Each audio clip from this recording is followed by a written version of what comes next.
జనవరి 1 తర్వాత ఉంటే ఆపరేషన్, లేకపోతే ప్రభు దగ్గరికి.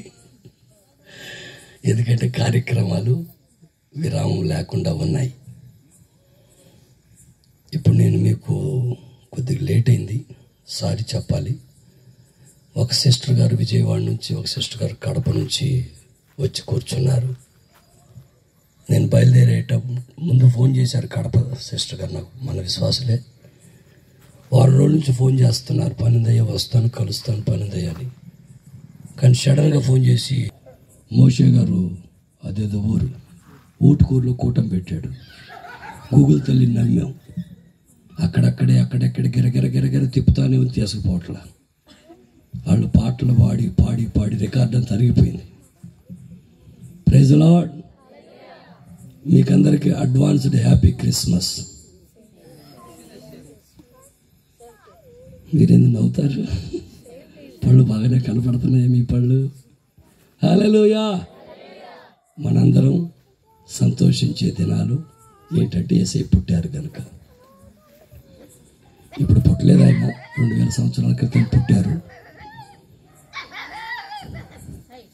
ప్రియ దైవ జనాంగమా, యేసుక్రీస్తు దేవుడు, ఆయన త్రిత్వ దేవుడు, తండ్రిగా, కుమారునిగా, పరిశుద్ధాత్మునిగా భూమి మీద తన పని తాను చేస్తూ వచ్చారు. భూమి మీద మానవ సృష్టిని కలుగచేసిన దేవుడు ఆయన పోలికలో, ఆయన స్వరూపంలో మానవుని చేసుకున్నారు. దేవుని స్వరూపముగా ఉన్న మానవుడు తన స్వరూపాన్ని, దేవుని యొక్క స్వారూప్యాన్ని పాడు చేసుకున్నాడు. ఎప్పుడైతే మానవుడు దేవుని స్వారూప్యాన్ని పాడు చేసుకున్నాడో, ఆ పాడైపోయినటువంటి మనిషిని మరలా బాగు చేయాలని సృష్టికర్త యోచించి ప్రవక్తలను పంపాడు, వాళ్ళని పంపాడు, వీళ్ళని పంపాడు, అందరినో పంపాడు. పంపిన వాళ్ళందరినీ మనుషులు చంపేశారు, కొట్టారు, బాధ పెట్టారు. చివరికి తండ్రి అనుకున్నాడు, నా కుమారునే పంపిస్తే ఇక బాగుంటుంది అనుకున్నారు. యేసయ్యను కూడా చంపి సమాధిలో పెట్టారు. అయితే యేసయ్య ఆయన మానవాళి కోసం చంపబడటానికే భూలోకానికి వచ్చారు. హల్లెలూయా. మానవాళి కోసం చంపబడాలైన కారణం మానవుడు పాపములో ఉన్నాడు, జన్మ పాపం, కర్మ పాపములో ఉన్నాడు గనుక ఆ మానవుణ్ణి విమోచించటానికి యేసుక్రీస్తు ప్రభుల వారు పంపబడ్డారు. ఇక్కడ రాశాం, ఏమని రాశారు? నేడు దావీదు పట్టణమందు నేడు రక్షకుడు మీ కొరకు పుట్టి ఉన్నాడు. దావీదు పట్టణమందు పుట్టాడు, పరలోకంలోంచి పంపబడ్డాడు. గలతీ పత్రిక మూలవాక్యం చిన్న మాట చదువుకుంటాం. గలతీ పత్రిక 4:4.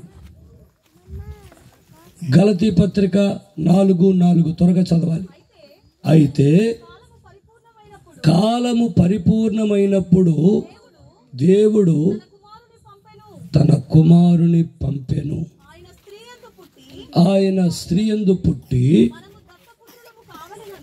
మనము దత్తపుత్రులము కావాలనని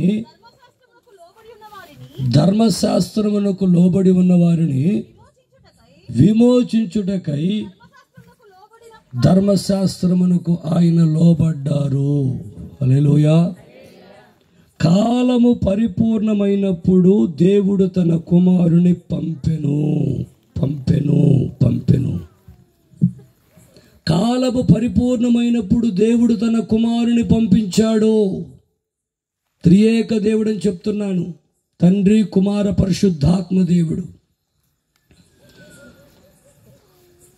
యేసుక్రీస్తును తండ్రి పంపాడు భూలోకానికి ఒక పని మీద. నేను ఈ రాత్రి మీ మధ్యలోనికి, నాకు ఈ ఊరి పేరు మీరు పొరపాటు అనుకోబాకండి, గాడిదల వాగని చెప్పారు. గాడిదలు ఏమైనా ఎక్కువ ఉంటాయేమో అనుకున్నా నేను. మరలా తర్వాత అన్నారు గాడిదల వాగు కాదులే, అసలు పేరేంటి అది, రైట్. పొరపాటున చెప్పాము, దీని పేరు గాదెల వాగు. గాదెలు అంటే మా ఊర్లో చాలా ఉంటాయి. గాడిదలు లేవు కానీ మా ఊర్లో గాదెలు ఉన్నాయి.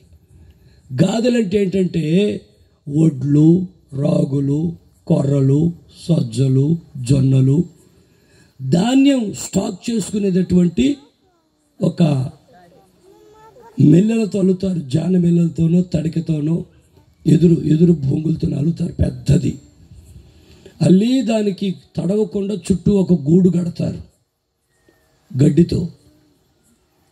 తర్వాత ఒక దారి పెట్టుకుంటారు. ఎక్కి లోపల నుంచి కావలసినప్పుడు ఓ 4 దబరాలు తీసుకొచ్చుకొని ఒక నెల 20 రోజులు సరిపోయినట్టు తీసుకొని ఇంట్లో పెట్టుకుంటారు. మిగతా ఏమో ఆ దాంట్లో గాదిలో ఉంటాయి. మా ఇంట్లో ముందు గాదెలు చాలా ఉండేవి, ఎందుకంటే మా ఇల్లు వరుసనే ఉండే మా అన్నదమ్ముళ్ళై. అందుకని గాదెలు కూడా తలా ఒక గాది ఉండి దేవుడి గాది వాళ్ళకి. దేవుడి గాదిలో వాళ్ళు వెళ్ళి నిచ్చినేసి ఎక్కిస్తే దిగి మళ్ళీ తీసుకుని వస్తూ ఉండేవాళ్ళు. గాదెల వాకిది. మరి గాదెలు ఎక్కడ కనపడలేదు నాకు, తర్వాత చూస్తా అయిపోయిన తర్వాత. ఓకే, అందరూ బాగున్నారు కదా? సంతోషంగా ఉండి చెప్పండి. యేసు ప్రభు మన కోసం పంపబడ్డాడు, తండ్రి పంపించాడు. ఎందుకు యేసు ప్రభు పంపబడ్డాడంటే మానవాళిని పాపములో నుంచి, శాపములో నుంచి విమోచించటానికి. విమోచించబడాలి. నా విమోచకుడా యేసయ్యా అని యేసన్న గారు పాట రాశారు. అంటే ఆయన ఎవరు? విమోచకుడు. యేసుక్రీస్తు లోకానికి రావాల్సిన అవసరం ఏంటి? విమోచకుడుగా వచ్చాడు. విమోచించబడాలి, మనుష్యుడు విమోచించబడాలి. ఎవరు విమోచించబడాలి? భూమి మీద పుట్టిన ప్రతి మనుష్యుడు విమోచించబడాలి. ఎందుకంటే ఓ 14 years బిలో అయితే వాళ్ళకి ఏ విమోచన అక్కర్లే. వాళ్ళు పసివాళ్ళు, వాళ్ళకి ఏ నేరాలు తెలియదు, ఘోరాలు తెలియదు. 14 years దాటితే 13 లెక్క. 12 అనేది వేరుగా ఉంటుంది. 13, 14, 15, 16, 17, 18, 19 అంటే 13 నుంచి 19 వరకు దాని పేరు టీనేజ్. ఈ టీనేజ్లో ఒక మనిషి ఒక మంచి నిర్ణయం తీసుకుంటే తన భావి భవిష్యత్ అనేది చాలా ఆశీర్వాదంగా ఉంటుంది. ఆ టీనేజ్లో ఒక మంచి నిర్ణయం తీసుకోలేకపోతే అతని జీవితం కుక్కలు చింపిన ఇస్తరాకులాగా అయిపోతుంది. అన్నం తిని ఇస్తరాకు దెబ్బలో పడేస్తాం. ఆ దెబ్బలో పడేసిన ఆ ఇస్తరాకి 10 కుక్కలు వచ్చి పట్టుకున్నాయి. 10 పీకులు పీకాయి, 10 మొక్కలు అయిపోయింది ఇస్తరాకు. ఎందుకు ఆ కుక్కలు పీకుతున్నాయంటే ఒక అన్నం మెతుకేమైనా ఉంటుందేమో అని. అంటే ఆకలితో పీక్కుతున్నాయి కుక్కలు, ఇస్తరాకుని 10 మొక్కలు చేశాయి. ఒక్కోసారి మనిషి జీవితం కూడా 10 మొక్కలు అయిపోతుంది, మొక్కలు చెక్కలైపోతుంది. ఏమండి, నిజమేనే, నా జీవితం మొక్కలైపోయింది పాస్టర్ గారు నా గురించి చెబుతున్నాడు అనుకుంటారు కొంతమంది. నీ గురించి నాకేం తెలియదు, కానీ సైతాన్ గాడు మొక్కలు చేస్తాడని మాత్రం నాకు బాగా తెలుసు. ఒక్కొక్కరి జీవితాన్ని సైతాన్ గాడు మొక్కలు చేస్తాడు. నెమ్మదిగా ఉండనివాడు వాడు. మనిషి నెమ్మదిగా ఉంటాడు, కష్టాలు గట్టదు. ఎవరెవరికి గొడవలు పెడదామా, ఎవరెవరికి పోట్లాట పెడదామా, ఎవరెవరు తన్నుకుంటుంటే భార్యాభర్తలు జుట్టు పట్టుకొని మనం పక్కకు పోయి నవ్వుకుందామా అంటాడు సైతాన్ గాడు. వాడు స్వప్నాథుడు, వాడు మహాస్వప్నాథుడు సైతాన్ గాడు. వాడు గొడవలు పెడతానే ఉంటాడు. ప్రశాంతంగా ఉన్నారనుకో చిలక గోరెంకల్లాగా. ఏమండి, ఒక భార్యాభర్తలు చిలక గోరెంకల్లాగా ప్రశాంతంగా ఉన్నారంట. ఒక ఆంటీ వచ్చి, అమ్మే మీ ఆయనే దాన్ని బండిలో ఎక్కించుకుపోయాడు, నీకు తెలిసిందా అనిందంట. ఆ అమ్మాయి గుండెలో రాయి పడిపోయింది. మా ఆయన మంచోడు అనుకున్నాను, మా ఆయన వజ్రం అనుకున్నాను, మా ఆయన బంగారం అనుకున్నాను, మా ఆయన కూడా దాన్ని దేన్ని ఎక్కించుకొని పోయాడంట. ఇంకేముందని చెప్పి మధ్యాహ్నం నుంచి వంట మానేసి, ఆ సంగతి తిన్న కాడ నుంచి వంట మానేసి ఏమండి అదొక రకంగా గుర్రుగా కూర్చొని ఉంది. పాప మా అబ్బాయి డ్యూటీ చూసుకొని కష్టాలు పడి ఇంటికి వచ్చాడు. ఇంటికి వచ్చి అమ్మాయి కొంచెం వేడివేడిగా కాఫీ పెట్టు అంటే అది పెడతాదిలే అది పెడతాదిలే అది ఏది నువ్వే కదా రోజు నాకు కాఫీ పెడతావు, నిన్నటిదాకా నేనే పెట్టా, ఈ రోజు నుంచి అది పెడతాదిలే. ఇక కాఫీ పెట్టమంటే అది పెడతాదన్నది, నీళ్ళు తోడమంటే అది తోడతాదన్నది. ఈయనకేం అర్థం కావట్లా. ఇందులో కొత్త సిద్ధాంతం, నా భార్యలోకి ఏదో కొత్త సిద్ధాంతం వచ్చేసింది. అసలు ఏందా అని కన్ఫ్యూజ్ అయిపోయాయి. పిచ్చేసి ఏం జరిగి చెప్పన్నాడంట. అప్పుడు చెప్పింది, నాకు ఆంటీ చెప్పిందిలే, నువ్వు ఎద్దెన్నో బండికిచ్చుకుని అసలు అది ఎవరో చెప్పానందంట. ఆ అబ్బాయి బండి ఎక్కించుకుని ఎవరు చెప్పమంటారా, వాళ్ళ అక్క కూతురు 6 సంవత్సరాల పాప 1వ తరగతి చదువుతుంటే స్కూల్లో వదిలిపెట్టి వచ్చాడు. చెప్పిన ఆంటీ ఏం చెప్పింది, దాన్ని యువతలో బండ్లు ఎక్కించుకుని వెళ్ళానని చెప్పింది. ఈ ఆంటీ ఎవరు, సైతానుకు దోత. సైతాన్ దోతలు కొంతమంది ఉంటారు కుటుంబాలు చెడగొట్టేదానికి. యవనస్తులారా, కొత్తగా పెళ్ళైన బిడ్డలారా, నా మాట నమ్మండి. ఏ సైతాను మాట నమ్మబాకండి. మీ ఆయన ఎవరు ఎక్కించుకొని తిరిగారు, మీ ఆవిడెవరితో మాట్లాడింది నమ్మకూడదు. ఎవరు నమ్మారా మీ కొంప కొల్లేరి. నీకు అలాంటి అనుమానం వచ్చినప్పుడు డైరెక్ట్గా అమ్మాయిని అడుగు, భార్యని అడుగు, ఏమ్మాయి ఇలా వినపడింది నాకు, నిజమా అడగాల. అవునా కాదో తెలుసుకొని క్లియర్ చేసుకొని హ్యాపీగా ఉండాలా. కొంతమంది అట్లా ఉండరు, మనసులో పెట్టుకుంటారు. మా ఆవిడ ఎవరితోనో మాట్లాడిందని నాకు తెలిసింది.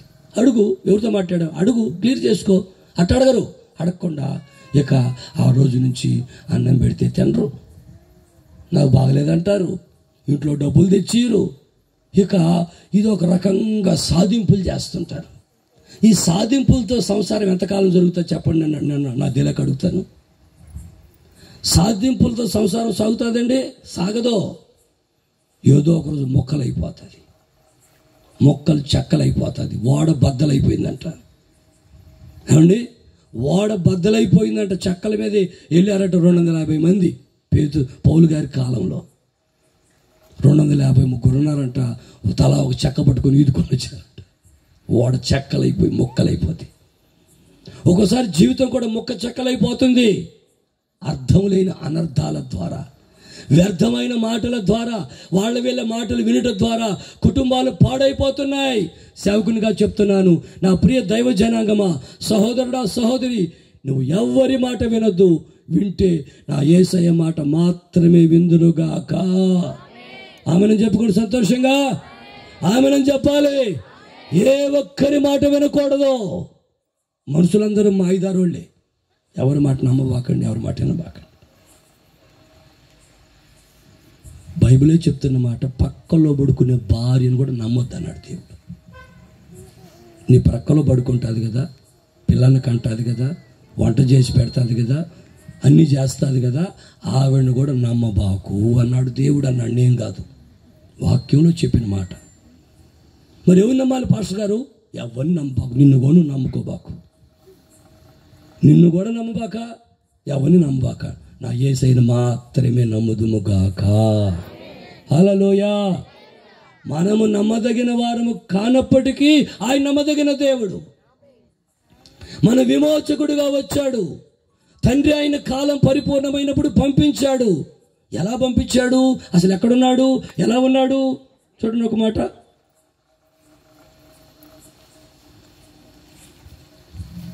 అపోస్తలుల కార్యాలు 13:26 చదవండి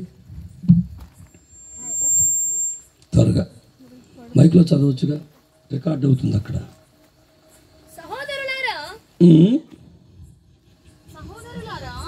మైక్ ఏది మరి, పెట్టరా పోయి.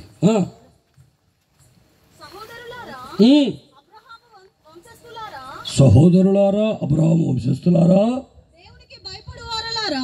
దేవునికి భయపడు వారలారా, ఈ రక్షణ వాక్యము మన యొద్దకు పంపబడి ఉన్నది. హల్లెలూయా. గట్టిగా చప్పట్లు కొట్టండి అందరూ. చాలే, అస్సలు చాలే. చలి భావాలు వేస్తున్నామలో, వేడి బుట్టాలు వేస్తున్నామలో. నీకు చలి పుట్టిందనుకో ముసుగు ముందుకు లాగుతారు, నిద్రపోతారు. మాకేమో ముసుగులు లేవు నిద్రపోవటానికి. ఆడవాళ్ళకి మాత్రమే యేసుప్రభు సౌకర్యం పెట్టాడు, ముసుగు వేసుకొని ముందుకు లాక్కుని నిద్రపోమని. ముసుగు ఎవరైనా ముందుకు లాగారా, వెనక లాగమని చూతారు. జాగ్రత్త, ముందుకు లాగబాకండి. ముసుగుని నెత్తి మీదకి నెత్తి మీద చిట్టే ఉంచుకోండి, ముందుకు మాత్రం రానివ్వకండి. మీ మాయదారి వేసాను మాకు తెలియవా ఏంటి? కొంతమంది తాతకు దగ్గు నేర్పించాలంటారు. తాత కుసిక్కి దగ్గి ఉన్నాడు, ఇంకా ఆ తాతకు మళ్ళీ దగ్గు నేర్పుతారంట. అని 26 సంవత్సరాలు 28 సంవత్సరాలుగా పడి లేచి ఎన్నో అనుభవిస్తున్నాం. అలా మాకొచ్చి కొత్తగా నేర్పిస్తారు. వాక్యం ఇట్ట చెప్పండి, అట్ట పళ్ళు రాలుతాయి, నోరు కూసు అంట. తాతకు దగ్గు నేర్పిస్తాటండి. చూడండి, యేసు ప్రభు ఈ రక్షణ వాక్యము, ఈ వాక్యం ఏంటంటే రక్షణ వాక్యం. ఇది ఎక్కడుంది రక్షణ వాక్యం? వాక్యము ఆదియందు దేవుడు ఉండెను, దేవుడు ఆదియందు వాక్యం ఉండెను, వాక్యము దేవుడై ఉండెను, వాక్యము దేవుని యొద్ద ఉండెను, ఆయనే శరీరధారిగా కృపా సత్య సంపూర్ణుడిగా మన మధ్యలోనికి దిగి వచ్చారు. హల్లెలూయా. ఈ రక్షణ వాక్యము, ఈ రక్షణ వాక్యం అనేది రక్షిస్తుంది. వాక్యాన్ని మనం నమ్మాలి. వాక్యమే దేవుడు కనుక వాక్యాన్ని నమ్మాలి. వాక్యంలో ఏముందో అది మనం చేయాలి. వాక్యానికి భిన్నంగా ఏమీ చేయకూడదు. ఆమేనని చెప్పండి. వాక్యములో లేనిది, వాక్యానికి వ్యతిరేకమైనది ఏది చేయకూడదు. వాక్యములో ఏముందో అది తప్పనిసరిగా చేయాలి. అందుకనే ఈయన మాటలు శ్రద్ధగా విని వాటి చొప్పున జరిగించే ప్రతివాడు బండ మీద తన ఇల్లు కట్టుకున్న బుద్ధిమంతుని పోలి ఉంటాడు. వరద వచ్చినా, గాలి వచ్చినా, వర్షం వచ్చినా, తుఫాన్ వచ్చినా, పెనుగాలు వచ్చినా, ఏమొచ్చినా సరే ఆ ఇల్లు కూలిపోదు. హల్లెలూయా. 2 అన్నదమ్ములు ఇల్లు కడుతున్నారంట పక్కన. ఒక ఆయనేమో లోతుగా పునాది తవ్వాడు. మా సుగుణమేనా, మా సుగునక్క దొవ్వినట్టుగా చూడు, లోతుగా దొవ్వి పునాది వేసుకున్నారు. పక్కన వాళ్ళు అనుకున్నారంట సుగునక్కకి తెలియలేదు, ఇప్పటికే 1,00,000 రూపాయలు ఇక్కడ బోసి పెట్టేసింది భూమిలో, ఎందుకు పనికొస్తాయే, కొట్టుకొస్తాయా, గొడకొస్తాయా అనుకున్నారంట. నిజమే కదా, మట్టిలో పోయే డబ్బులు. ఈ లెవెల్కి వచ్చిందంటే లక్షలు ఖర్చు అయింది. నేను ఆ రోజు వచ్చి పునాది చిన్న ప్రార్థన చేసిపోయా ఒక నెల క్రితం. అప్పుడేం మొదలు పెట్టలే, కానీ ఇప్పుడు నాకు చూస్తుంటే అసలు సుగునక్క ఏం చేస్తుందరా, ఏడన్నా ప్రింటింగ్ మిషన్ పెట్టిందా, డౌట్ వస్తుంది నాకు. ఏమన్నా ప్రింటింగ్ మిషన్ పెట్టిందా? మా పాస్టర్ గారు ఒక ఆయన అన్నాడు, అన్నా కొండ మీద 120 మందిని ఎత్తున్నాను, 1,20,00,000 అవుతుంది అన్నాడు. నాకు గుండె పగిలిపోయింది. ఏమని 1,20,00,000 పెట్టి కొండ మీద మందిని కడతారు, అంత కొండ మీద కోతులు వస్తాయా? Praise the lord. హల్లెలూయా. 1,20,00,000తో 120 మందిరం స్లాబ్ వేయాలంటున్నాడు ఆయన. దేవుడిస్తే చేసుకుంటారు, మనం ఏమంటాం, కాదంటామా? ప్రియ దైవజనాంగమా, పునాది గట్టిగా ఉంటే ఆ ఇల్లు పడిపోదు. పునాది సరిగా లేదనుకో ఇల్లు కూలిపోతుంది, కుప్పలాగా కూలిపోతుంది ఏదో ఒక రోజు. అది సంసారం అనే ఇల్లు అయినా కూలిపోతుంది, మనం కట్టుకున్న ఇల్లు అయినా కూలిపోతుంది. ఎన్ని సంసారాలు ఈ రోజున కూలిపోవట్లేదండి.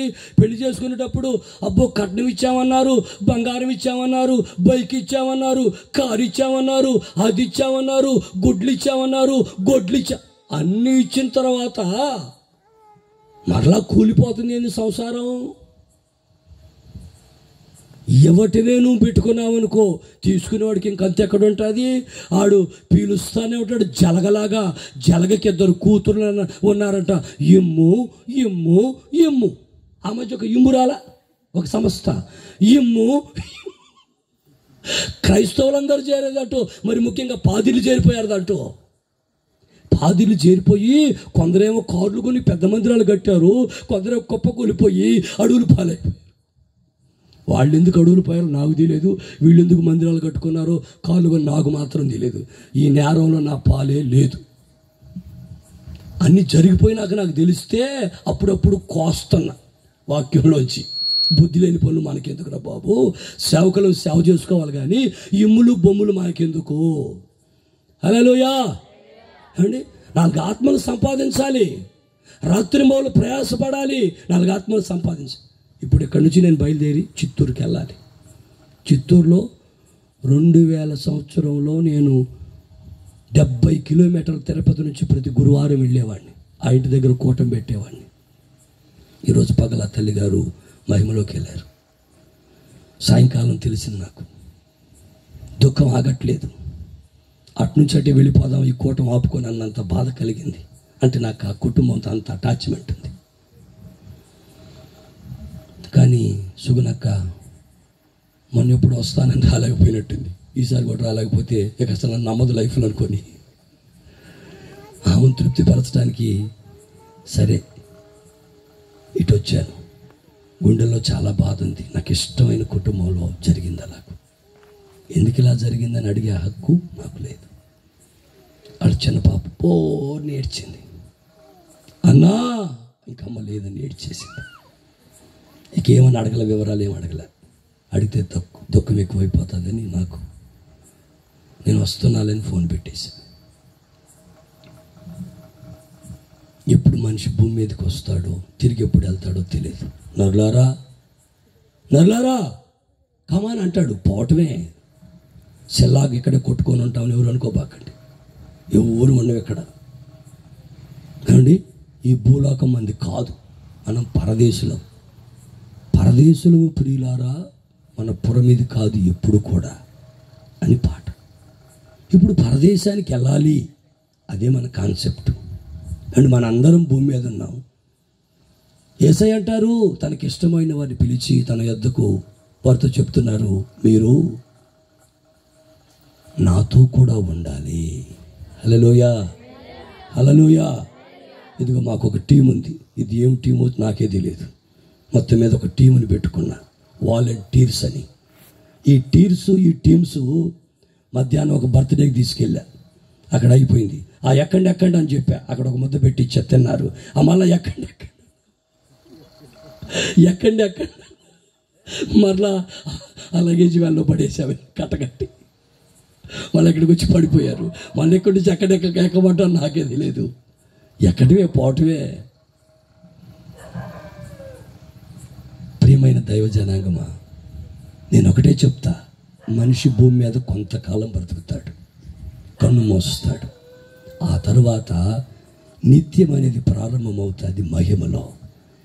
ఆ నిత్యం అనేది మహిమలో ప్రారంభం కావటానికి దేవుడు భూమి మీద మానవునికి 70 సంవత్సరాలు, అధిక బలం ఉంటే 80 సంవత్సరాలు ఆయుష్కాలం ఇచ్చాడు.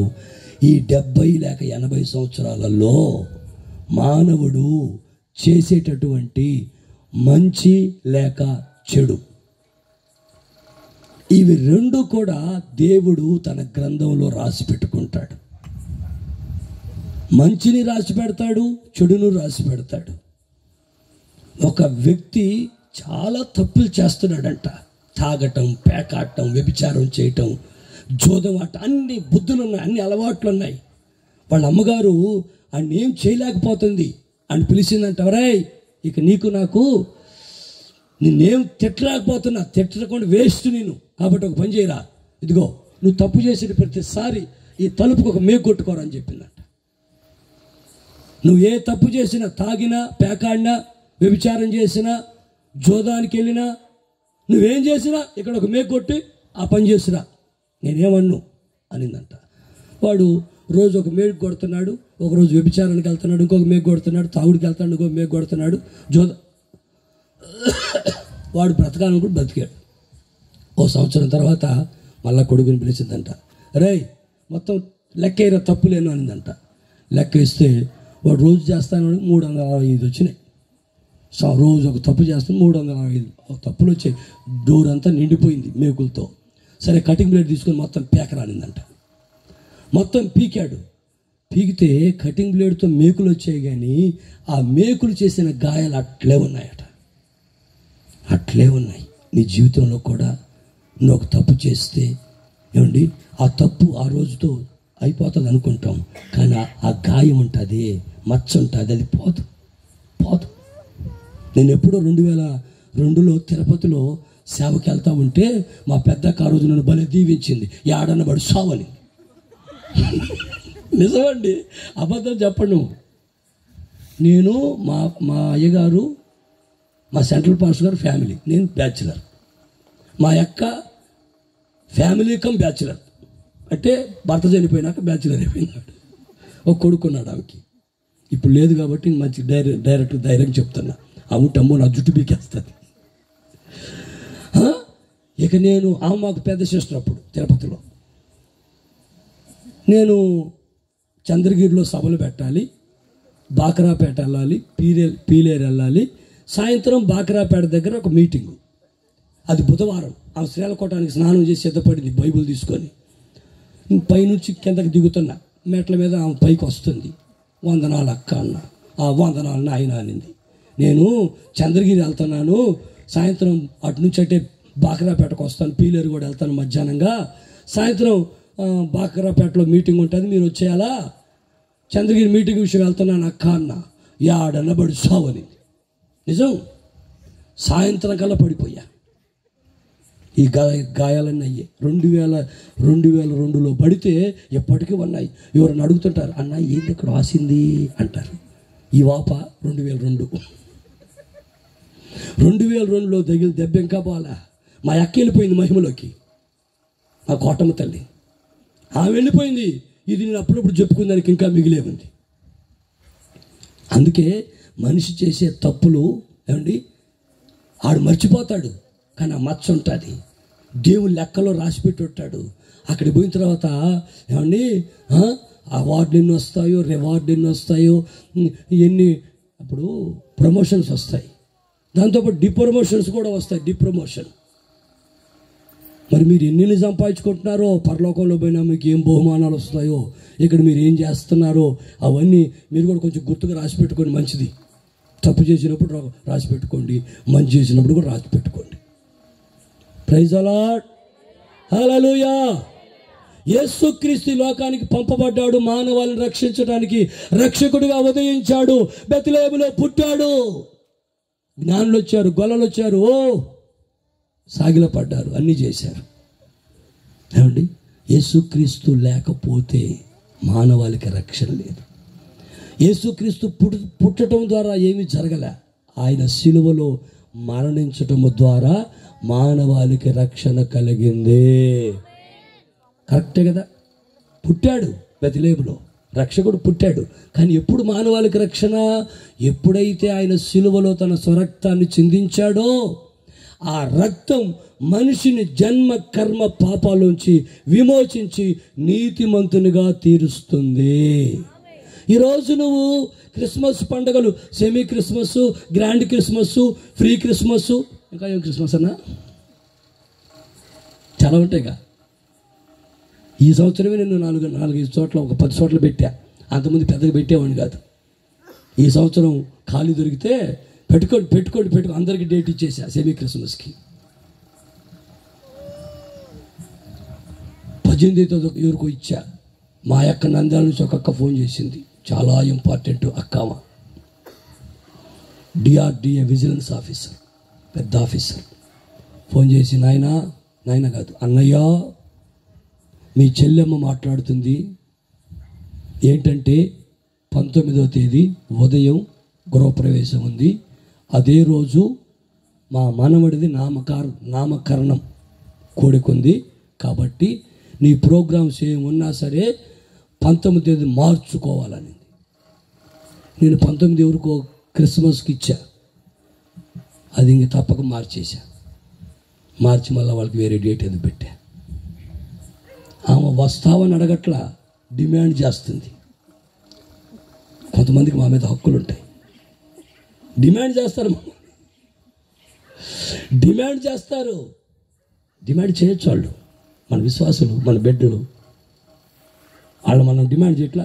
వచ్చి మర్యాదగా పరిచయం. నేను మళ్ళీ మాట్లాడతా ఒకసారి.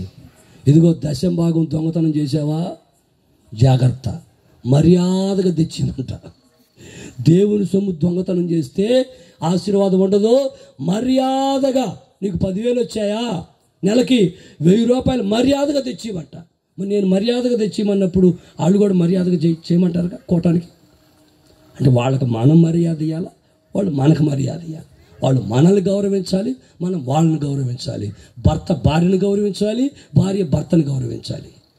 ఒక ఆమె అనిందంట భర్తను పట్టుకొని, ఒరే ఈడి కేడి అనిందంట.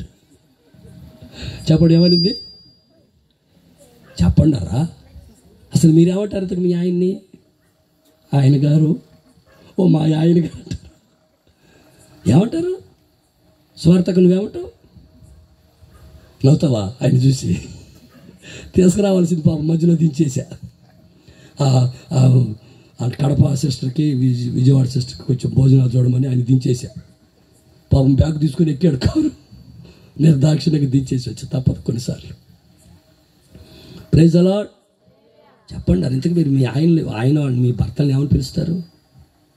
ఇదిగో మా బంగారం ఉంది, వెసిలి వెసిలి వెసిలి వెసిలి. ఇదేం వెసిలి? పెళ్లిలో చెప్తారు పేరు పెట్టి పిలవద్దని, కానీ ఈ అమ్మాయి మాత్రం పేరు పెట్టకుండా పిలవద్దు. వెసిలి సిసిలి పిసిలి. ఆహా,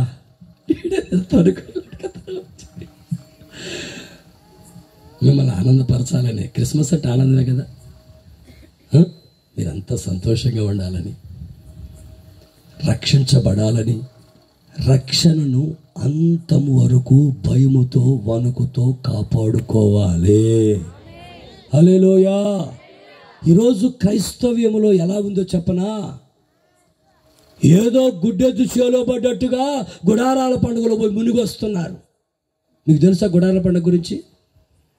తెలుసా ఎవరికైనా గుడారాల పండుగకి ఒక్కసారి అనుచున్న చేతను చెప్పండి. మిగతా వాళ్ళకి తెలియదు, అసలు గుడారాల పండుగ తెలియదు మీకు? ఎంత అన్యాయమా? ఆయనది నెల్లూరే, యేసన్న గారిది. ఎక్కడో అమెరికా ఆయన కాదు, ఆయన మీ నెల్లూరు. ఆయన నెల్లూరు కపాడిపాలెం అయింది యేసన్న గారిది. 10 సంవత్సరాల నుంచి 17 సంవత్సరాల దాకా రక్తం కక్కుకున్నాడు. దేవుని మహాకృప వలన దేవుడు దర్శిస్తే ఓ చిన్న కూటమిలాగా జరుగుతుంటే పోయి కూర్చున్నాడు.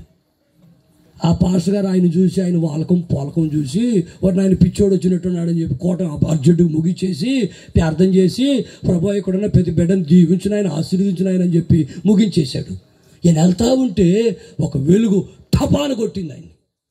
అంతే, ఆ వెలుగులో అండి, ఒక ప్రకాశమానమైన వెలుగులో ఆయనలో ఉన్న ఆ దురాత్మలన్నీ ఒక్కసారిగా తొలగిపోయాయే.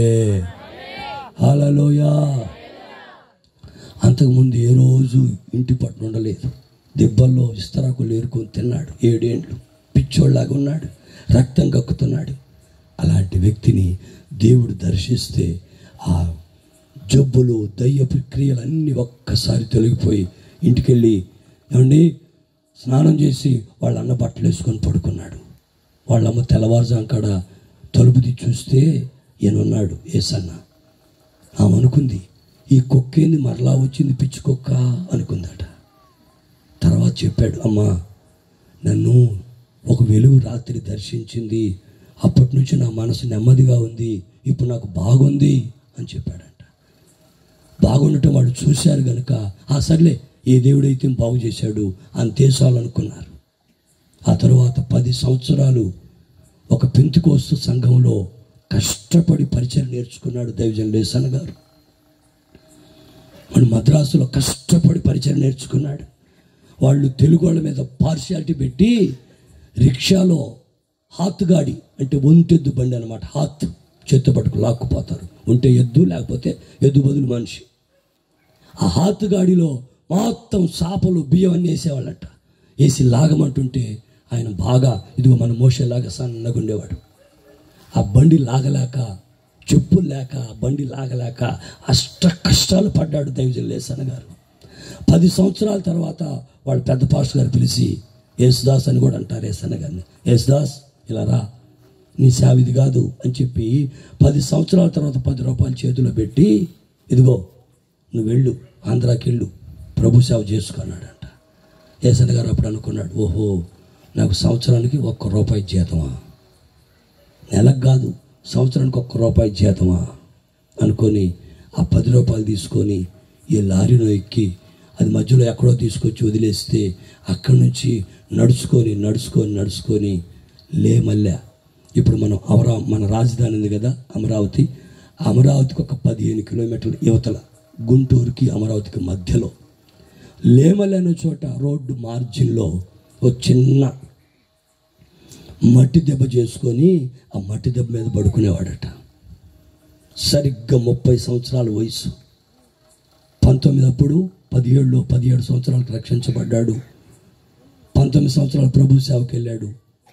10 సంవత్సరాల తర్వాత అంటే 29 సంవత్సరాలు తిరిగి వచ్చేసి లేమలలో మట్టి దెబ్బ మీద పడుకుంటే ఎర్రగా బుర్రగా ఉన్నాడంట. ఆ ప్రజలందరూ అనుకునేవాళ్ళంట, ఈ కుర్రోడు చూసేదానికి భలే ఉన్నాడు, కానీ ఎక్కడో ఏదో చేసి వచ్చాడు, లేకపోతే ఇక్కడ ఒంటరిగా ఇలా ఎందుకు బాధలు పడతాడు, ఈ అష్ట కష్టాలు ఎందుకు పడతాడు అనుకున్నారట వాళ్ళు. కానీ ఆ దైవజనులు దేవుడు ఏర్పరచుకున్నాడు కనుక ఏమండి, ఒక అమ్మకు తేలుగుట్టిందంట. ఓ లబో దిబో లబోది నడుస్తుంటే ఎవరో చెప్పారు, ఆయన పాస్టర్ గారు ఉన్నాడు, ఆడు తీసుకొస్తే ఆయన ప్రార్థన చేయగానే ఆ తేలుగుట్టిన మనిషికి ఏమంటే మంతన పెట్టినట్టుగా ఏడుపు ఆపేసిందంట. ఇక వాళ్ళందరూ అనుకున్నారు, ఎవరైతే మనకెందుకు, మన పిల్లోడికి మన పిల్లకి ఈ బాధ తగ్గించాడుగా అని ఆయన్ని గౌరవించడం మొదలుపెట్టారట. ప్రియమైన దైవ జనాంగమా, ఆ దైవజనులు తిండి లేక, బట్ట లేక, చెప్పులు తెగిపోతే కుట్టుకునేదానికి వసతి లేక, అనా లేక, బేడా లేక పినీసు పెట్టుకొని తిరిగాడండి దైవజనుడు యేసన్న. ఆయన పడ్డ కష్టాలు మా మనసులో ఎప్పుడు ఉంటాయి. ఇప్పుడు మాకు అంత కష్టాలు ఏమి లేవు. ఏసీ కారు ఈరోజు పెద్ద ప్రమాదం తప్పిందన్న, చాలా పెద్ద ప్రమాదం అయిపోయింది అనుకున్నాం. 160 కిలోమీటర్ స్పీడ్లో వస్తున్నాడు. ఎందుకంటే టైం అయిపోయింది. నేను 7 గంటలకు బయలుదేరాల్సిన అక్కడ 8 అయిపోయింది. నాకు కావలి నుంచి 8 గంటలకు బయలుదేరిన ఈ టైంకి వచ్చానంటే ఆ తమ్ముడు అట్లా నడిపించాడు కారు. కానీ ఒక దగ్గరకు వచ్చినప్పుడు లారీ వాడు సడన్గా వచ్చేసాడు. అయిపోయింది అనుకున్నాం. కానీ దేవుడు ఇంకా ఆయుష్కాలం ఇచ్చాడు. ఆయనకు కోట్ల స్తోత్రాలు చెల్లించిన తక్కువే. నిజమే, ఆయన కాపాడకపోతే మనం ఎక్కడ కాపాడబడతాం? ప్రియ దైవ జనాంగమా, దైవజనులు యేసన్న గారు తిండి లేక, కడుపు నిండా తిండి లేక, బట్టలేక, ఆత్మల భారంతో గ్రామ గ్రామాలు పెట్రోమాస్ లైట్ నెత్తిని పెట్టుకుని తిరిగాడండి. ఒక డ్రమ్ము, ఒక పట్టు నెత్తిని పెట్టుకుని తిరిగాడు. ఆ దైవజనులు పడిన కష్టం, ఇదిగో ఈ రోజున మేము పంట కోస్తా ఉన్నాం. వేల కొలది సేవకులుగా మినిస్ట్రీకి దేవుడు ఇచ్చాడు. అంతేకాదు ప్రతి సంవత్సరం హోసన్నా మినిస్ట్రీస్ ద్వారా ఇంచుమించుగా 200 మంది సెమినార్ చేస్తున్నారు. ఆ 200 మందిలో అప్పుడెప్పుడు మేరక్క గారు చెప్పారు, ఏమనంటే సెమినార్ చేశాక అయ్యా మాకొక 10% ఇవ్వయ్యా అని మేరక్క అడిగారు. అడిగితే ఇప్పుడు 200 మంది సెమినార్కి వచ్చారనుకో, 20 మంది ఉంటున్నారు సేవలో మా మినిస్ట్రీలో, మిగతా 180 మంది వెళ్ళిపోతున్నారు. నా ఆశ ఏంటంటే ఆ 180 మంది మరలా వ్యవసాయము ఉద్యోగం చేయకూడదు, ఎక్కడున్నా ప్రభు సేవ చేయుదురుగాక. 1,00,000 మందిని చంపాల్సిన అవసరంలా తన్ను తాను కాపాడుకుంటూ 10 మంది ఆత్మలను పరలోకం చేర్చిన అతను ధన్యుడే. హల్లెలూయా. అంటే ఓ 1,00,000 మందిని సంపాదించామనేది పక్కన పెట్టాలి. మనల్ని మనం కాపాడుకోవాలి. కొద్ది మందినైనా అగ్నిలోంచి లాగినట్లుగా లాగి యేసయ్యకు అప్పగించుదుముగాక. హల్లెలూయా. అగ్నిలోంచి కొందరిని లాగాలి. ఈ రాత్రి కూడా పాపములో శాపములో ఎందరూ నశించిపోతున్నారు. ఈ రాత్రి నా దేవుడు రక్షకుడిగా ఉదయించిన దేవుడు ఈ ప్రాంతంలో కొందరినైనా నా దేవుడు రక్షించునుగాక, రక్షించునుగాక. ఇంకొక మాట చెప్తాను చూడండి, చదవండి మరొక మాట. లూకా సువార్త 4:16. త్వరగా లూకా సువార్త 4:16.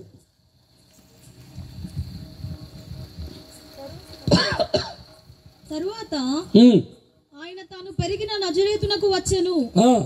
తన వాడుక చొప్పున విశ్రాంతి దినమందు సమాజ మందిరములోనికి వెళ్ళి చదువుటకై నిలుచుండగా ప్రవక్త అయిన యెషయా గ్రంథము ఆయన చేతికి ఇయ్యబడెను. ఆయన గ్రంథము విప్పగా ప్రభు ఆత్మ నా మీద ఉన్నది, బీదలకు సువార్త ప్రకటించుటకై ఆయన నన్ను అభిషేకించెను. చెరలోనున్న వారిని విడుదలను, గుడ్డి వారికి చూపును కలుగునని ప్రకటించుటకును, నలిగిన వారికి విడిపించుటకును, ప్రభు హితవచనం ప్రకటించుటకును ఆయన నన్ను పంపి ఉన్నాడు. హల్లెలూయా. పంపబడ్డాడు యేసయ్య. పరలోకం నుంచి భూలోకానికి మనుష్య కుమారుడిగా వచ్చాడు. ఈ రాత్రి నేను చెప్పే మాట పంపబడ్డాడు, పంపబడ్డాడు, పంపబడ్డాడు. యేసయ్యను తండ్రి పంపించాడు భూలోకానికి. ఎందుకంటే మన కోసం, మన రక్షణార్థమై. ఈ వాక్యంలో ఉంది. ఎందుకు ఆయన పంపబడ్డాడు అని అంటే, ఏమండి, ప్రభు ఆత్మ నా మీద ఉన్నది, బీదలకు సువార్త ప్రకటించుట కొరకు. పేదలకు, ధనికులకు వద్దా? మరి ఏంటి ఇక్కడ ఇలా రాసింది? ధనికులు వినరుగా? ధనికులు వింటారా? డబ్బు గర్వం చేత వాళ్ళ కళ్ళు నెత్తికెక్కుంటాయి కొంతమందికి. అందరికని నేను అనట్లా, అందరికని నేను అనకూడదు అనట్లా. కానీ కొందరికి డబ్బు కనపడింది అనుకో, ఇక పక్కన మనిషి ఊరు కనపడరు. కాళ్ళతో తన్నుకుంటూ వెళ్తుంటారు కొంతమంది, డబ్బులు చేతిలో ఉంటే. అందుకని దేవుడు కూడా ఎంత స్పష్టంగా రాశాడండి, పేదలకు సువార్త ప్రకటించుట కొరకే ఆయన నన్ను అభిషేకించాడు. పేదలైన మీరు ధన్యులండి, డబ్బు లేకపోయినా మీరు ధన్యులు. మీకేముందంటే యేసయ్య, సృష్టికర్తన యేసయ్య మీ సొంతమై ఉన్నాడు. హల్లెలూయా. మీరు లోకంలో ఏమి సంపాదించినా సంపాదించకపోయినా, బిల్డింగ్లు కట్టుకున్నా కట్టుకోకపోయినా, ఏమంటే పొలాలు సంపాదించకపోయినా, క్రీస్తును సంపాదించుకున్నారే, ఎంతకంటే వేరొక ధన్యత అవసరం లేదండి. హల్లెలూయా, హల్లెలూయా. నువ్వు లోకమంతా సంపాదించి క్రీస్తును సంపాదించుకోలేదనుకో, నువ్వు దరిద్రుడివే, వేస్ట్ ఫెలో, పనికిరానోడు. మనల్ని అంటారు ఆడెందుకు పనికిరాడు. నేనంటాను యేసయ్య లేనోడు పనికిరానోడు. ఆడు పనికి మళ్ళాడు, అడ్డగాడిది, నిలువుగాడిది. యేసు ప్రభును కలిగిన మనము ధనవంతులం, ఐశ్వర్యవంతులం, కృప కలిగిన వారం. సమస్తం మనకే ఉన్నాయి. పౌలు గారు అంటారు, అన్నీ ఉన్నా ఏమి లేనట్లుగా ఉన్నాను అంటాడు. అండి, అన్నీ ఉన్నాయి కానీ ఏమి లేనట్లుగా. నాకు ఒక తల్లి తెలుసు, ఓ 13-14 ఏళ్ళ నుంచి. ఆమె ఎప్పుడు కనపడ్డా ఫోన్ చేసిన, తల్లి శనక్కాయలు అమ్ముకుంటుంది, తల్లి శనక్కాయల వ్యాపారం ఎట్టుందంటే, ఏమీ లేదయ్యా, ఏమీ లేదయ్యా, ఏమి అంటే అది 3 స్థలాలు కొన్నది. 3 స్థలాలు. నేను నిన్న పోయి మిర్యాలగూడకి కనపడింది, ఆట టిఫిన్ చేస్తుంది. ఓ మా తమ్మకో వందనాలు అన్నా. అయ్యా వందనాలు. ఏంటి శనక్కాయల వ్యాపారం ఎట్టుంది? ఫస్ట్ వ్యాపారం సంగతి అడగల. రోజా ఎట్టుందన్న. ఆ అమ్మాయికి నేనే పెళ్లి చేశాను. రోజా ఎట్టుందన్న. అయ్యా రోజా బాగుంది. మరి మేరీ ఎట్టుందా చిన్న పాప? ఆ అమ్మ కూడా బాగుందని. మరి కొడుకు ఎట్టున్నాడన్న. ఆడి సంగతి ఇంక ఏం తేలట్లేదు అయ్యా, 10 ఏళ్ళ నుంచి అట్లే ఉంది, అది ఏందో ఉద్యోగం రాలే పెళ్లి కాల అని చెప్పింది. వాడికి ఉద్యోగం రాలే పెళ్లి కాల, మరి సేవకన్నా పంపించింది. ఎందుకు పనికిరాపోతే ఏమండి? ఏదో నలుగురు సువార్తను చెప్పుకొని బతుకుతాడు కదా.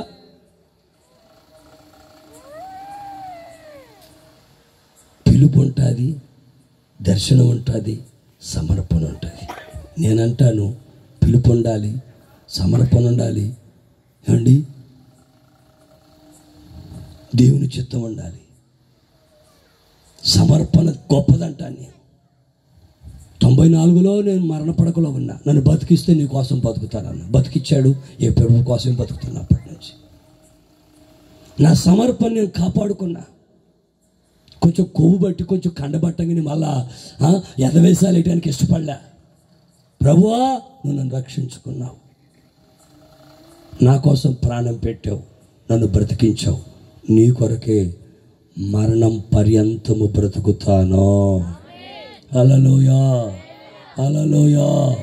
ఓ తాగుబోతుండి డాక్టర్ పరీక్ష చేసి, ఒరేయ్ నువ్వు తాగేవంటే పోతావురా అన్నాడు.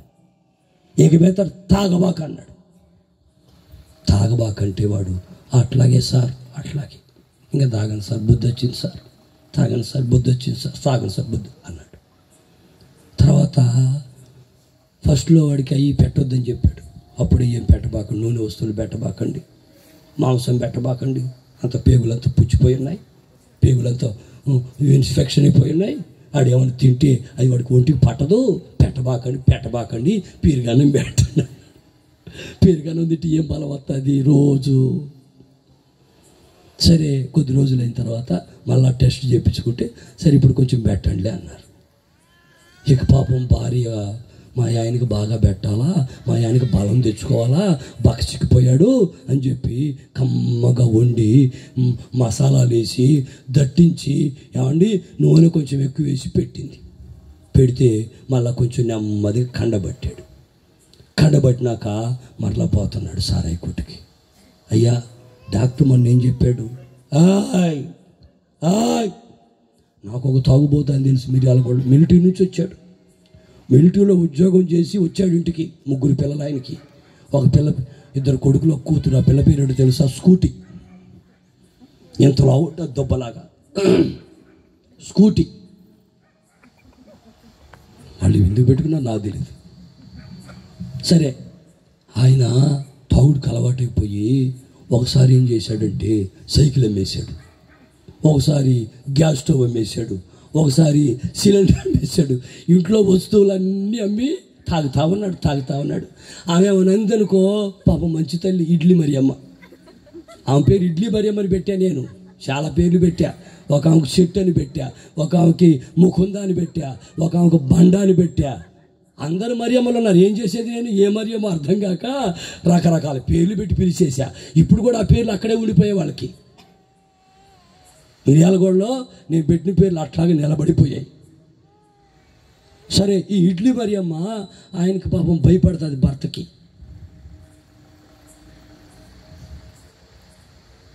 ఆదివారం చర్చికి పోవాలంటే 50 రూపాయలు ఇస్తేనే పోనిస్తారు. ఆ ఇడ్లీ అమ్ముకొని ఆ వచ్చిన డబ్బులతో మళ్ళీ పిండి తెచ్చుకోవాలి, మళ్ళీ శనగుండు తెచ్చుకోవాలి, చట్నీ చేయాలి, ఇడ్లీ చేయాలి. నాన్న బాధలు పడుతుంది ఆవిడ. 50 రూపాయలు ఇస్తే పోనిస్తానంటే నా కర్మ అనుకొని 50 రూపాయలు ఇచ్చి ఆరాధనకు వస్తుంది. అది ఆగస్టు 15. ఈరోజు పొద్దున 4 గంటల దాకా రావు కాబట్టి 150 రూపాయలు ఇవ్వమన్నాడు. ఏడ తెచ్చేస్తుంది? ఏడ్చుకొని మొత్తం మీద మరి ఇచ్చిందో లేదు నాకు తెలియదు, కానీ ఆగస్టు 15 ప్రార్థనకి అయితే వచ్చింది. ప్రార్థన అయిపోయింది, అందరు వెళ్ళారు, ఆవిడ వెళ్ళట్లా. ఎందుకంటే ఇంటికి వెళ్ళే మనసు లేదు ఆవిడకి. ఇంట్లోకి వెళ్తే ఏముంది? సంపాదించే భర్త కాదు కదా, ఆమె సంపాదించుకున్నది పిల్లలకు పెట్టకుండా తింటున్నాడే, తాగుతున్నాడే, అందుకని ఇంటికి వెళ్ళాలన్న మనసు లేక అక్కడే కూర్చోనింది. అందరూ పోయారు, ఏం కూర్చోనింది. ఏమెందుకు కూర్చుందో నాకు అర్థం కాలేదు. నేను కూడా కూర్చున్నాక బాధలు చెప్తా ఉంటే వింటా ఉన్నా. ఎలా చేయాలా మా ఆయన్ని? నాకేం పాలు పోవట్లేదు, పిల్లలు ఏం పెరుగుతున్నారు, పిల్లలకి చదువులకి ఖర్చులు ఉన్నాయి, మరొకటి ఆడపిల్ల ఉంది అని ఆ బాధలను చెప్పుకుంటా ఉంటే నేను సరే మా ప్రార్థనలో పెడదాంలే, దేవుడు సహాయం చేస్తానని చెప్తా ఉన్నా. ఎంతలో రానే వచ్చాడు మిత్తుకుడిలాగా వచ్చాడు. నేను కూర్చొని మాట్లాడుతూ ఉన్నాను. వచ్చాడు గేట్లోకి వచ్చి ఆయ్ అన్నాడు. భార్య మీద రుబాబు ఉంటుంది కదా, హాయ్ అన్నాడు. నేనుండి అన్నా రా అన్న, చాలా మర్యాదగా చాలా గౌరవంగా అన్న రా అన్న ప్రార్థన చేస్తాలే రా అన్న, ఆగస్టు 15 కదా నువ్వు రాలేదు ప్రార్థనకి, అయినా పర్వాలేదు ఇప్పుడు రా అన్న, ఇద్దరు కలిపి ప్రార్థన చేస్తాను వెళ్తురు కానీ అని రా అన్న అంటుంటే ఆహా ఉన్నట్లుండి ఇసురుగా వచ్చి భార్యను జుట్టు పట్టుకొని లాక్కుపోవాలంత స్పీడ్లో రాబోయాడు. నేను గమనించా, ఆడి స్పీడ్ అయితే నాకు అర్థమైంది. నేను లేచి గొంతు పట్టుకొని ఒక తోపు దోసి గేటు కాడ పోయి పడ్డాడు. తోసేసా, గేటు కాడ పోయి పడ్డాడు. పడ తర్వాత పిల్లలు అన్నారు, అన్న కోపంగా ఉన్నాడు, మర్యాదకి అని తీసుకుపోయారు. ఎరగదేస్తా ఏమనుకుంటున్నాం, ఈ శరసాలు వేసి బొక్కలు ఎరగదీపిస్తా. ఎదవా, నీ భార్య అయితే మా విశ్వాసరా, నీ సోదరుడు కొడతావా అన్నాడు. తగులుకున్నా. ఆ తర్వాత దేవుడు ఏం చేశాడు నాకు తెలియదు కానండి, కొద్ది రోజులకి నాకు డ్రైవర్గా మారాడు. చప్పలు కొడతారా ప్రభు? నిజం. ఇప్పుడు పోయి చూడండి, మిర్యాలగూడలో పాలు అన్నాడు, ఎవరని అడగండి, నేను అన్నాడు. మందిరంలో ఉంటాడు, పరిచయం చేస్తాడు. మొన్న పోతే కూడా కనిపించాడు. నిజం. నేను చాలామందిని కొడతా ఉంటా అప్పుడప్పుడు. తైలాభిషేకం బైబిల్ చెప్తుంది. నేను కొట్టినోళ్ళు పాస్టర్లు అయ్యారు, ఇప్పుడు కొంతమంది పరిచారకులు అయ్యారు, కొంతమంది పాస్టర్లు అయ్యారు, కొంతమంది ఇంకొంతమంది సైతం జుట్టు పట్టుకొని లాక్కుపోతుంటాడు. నేను కొట్టినోళ్ళు కొంతమంది సైతం లాక్కుపోతాడు కూడా. దానికి నాకేం సంబంధం లే. ప్రైజ్లాడు చెబుతారా? హల్లెలూయా. నాకు ఒక తమ్ముడు తెలుసు జక్కపల్లి గూడూరులో. ఒరే సుధాకరో, ఏటి సంగతి అంట. అయ్యా నువ్వు తిట్టావంటే నాకు ఆశీర్వాదం, బాగా తిట్టయ్యాడు. నిజం. నువ్వు తిట్టయ్యా, నువ్వు కొట్టయ్యా, మేము ఎక్కడికి పోతాం? మాకు యేసన్న గారు నేర్పించాడు. ఇదిగో పాస్టర్లారా, మీరు కొట్టాలి విశ్వాసాన్ని, అట్టా ఇట్ట కొట్టకూడదు, తుక్కు ర్యాక్ కొట్టాలా. ఎట్ట కొట్టాలంటే కాలరు పట్టుకొని కొట్టండి అని చెప్పాడు. కాలరు గట్టిగా పట్టుకొని పిడిగుద్దులు గొద్దమన్నాడు. మా చర్చి వాళ్ళకి ఎన్ని గుద్దులు పడ్డా ఎవరు వారు అస్సలు అలుగుతారు నా మీద. అలగమంట నేను కూడా అలుగుతా అప్పుడప్పుడు నీ మీద. మనమంతా కుటుంబం అండి. యేసయ్య మనకు తండ్రి, మనం ఆయన పిల్లలం. తల్లి పిల్లలు, తండ్రి పిల్లలు, అన్నాదమ్ములు అక్క చెల్లు అలుకోరా? మా యొక్క పంచదార పెట్టలేదని అలిగి బావిలో దొక్కపోయా నేను. 8వ తరగతి చదువుతున్నప్పుడు ఇటు చేతిలో పెట్టుకొని తినుకుంటూ వచ్చింది మా అక్క ఏమిటది అన్న. పంచదార అనింది. నాకు కొంచెం పెట్టవా అన్న. నేను అత్తగారింటికి వెళ్ళి తెచ్చుకున్నా, నేను పెట్టను, తెచ్చుకోపో అనింది. పక్కనే అది 6 మీటర్ల దూరం ఉంటుంది మా అత్తగారి. 3 ఏళ్ళ తర్వాత మరి తెచ్చుకోవచ్చు కదా నేను కూడా. మనకు రోసాలు ఎక్కువ. మా ఎదురుగా నాగై బావి ఉంది, బావి 60 అడుగులు లోతు, వేసవికాలం నీళ్ళు కూడా లేవు. పోయి పట్టె పట్టుకొని నాకు పంచదార పెట్టవా అని పట్టెబట్టు నీళ్ళకి గెలక ఉంటుంది, లాగే గెలక, దాన్ని పట్టుకొని యాలబట్ట ఈ చేయి జారలా. చేయి జారుంటే మీకు ఈరోజు వాక్యం మీరు చూస్తారు. దేవుడు ఆ రోజు కాపాడాడు. కిందకు చూసా 60 అడుగులు లోతుంది. స్తోత్రం. నెమ్మదిగా కాళ్ళు ఒడ్డు మీద పెట్టి పరిగెత్తేటప్పుడే పుల్లాగా పరిగెత్తా. ఎట్లో దేవుడు బతికించాలే స్తోత్రం అనుకొని పిల్లిలాగా ఇంట్లోకి వచ్చా. నాకు మహా కోపం ఉంది, ఎవరు తట్టుకోలేరు నా కోపానికి. అయితే యేసయ్య నా కోపాన్ని అణిచిపెడతా వస్తున్నాడు. నేను ప్రభుని నమ్ముకున్నాక మద్రాసులో సేవ చేస్తున్నా. అప్పుడు మాకు ఈ సెల్ ఫోన్ లేవు. ఫోన్ చేయాలంటే కూడా రేట్లు 4 రకాల రేట్లు ఉంటాయి. ఉదయం 8 నుంచి రాత్రి 8 దాకా ఒక రేటు, ఫుల్ రేటు. రాత్రి 8 తర్వాత 11 దాకా అర రేటు. 11 తర్వాత తెల్లవారి 5 వరకు పావల రేటు ఉంటుంది. నేను 4 గంటల వేసి ప్రార్థన చేసుకుని దీపావళి ముందు రోజు అయిపోయింది. తెల్లారి మా పాస్టర్ గారితో అర్జెంట్ పని ఉండి ఆయన నెల్లూరులో ఉంటా, నేను మద్రాసులో ఉన్నా. ఫోన్ చేసి మాట్లాడుతుంటే ఛార్జీకి డబ్బులు ఎక్కువ ఖర్చు కాకూడదని నేను 4 గంటలు వేసి ప్రార్థన చేసుకొని 5 కాకముందే పోయి మాట్లాడాలని హడావుడికి నేను పోతావని నాకు దూరం పోవాలి, చాలా దూరం పోవాలా. ఫోన్ కూడా దగ్గర లేదు, రూపాయి కాయిన్స్. అంత దూరం పోతూ ఉంటే అన్ని టపాసులు కాల్చి పేపర్లు అన్నీ రోడ్డు నిండా ఉన్నాయి. నేను నడుచుకుంటూ వస్తున్నా, అక్కడ ఒక పెద్ద ఆయన కూర్చున్నాడు, ఇక్కడ బొడ్డోడు నిలబడుకున్నాడు. దగ్గర టాప్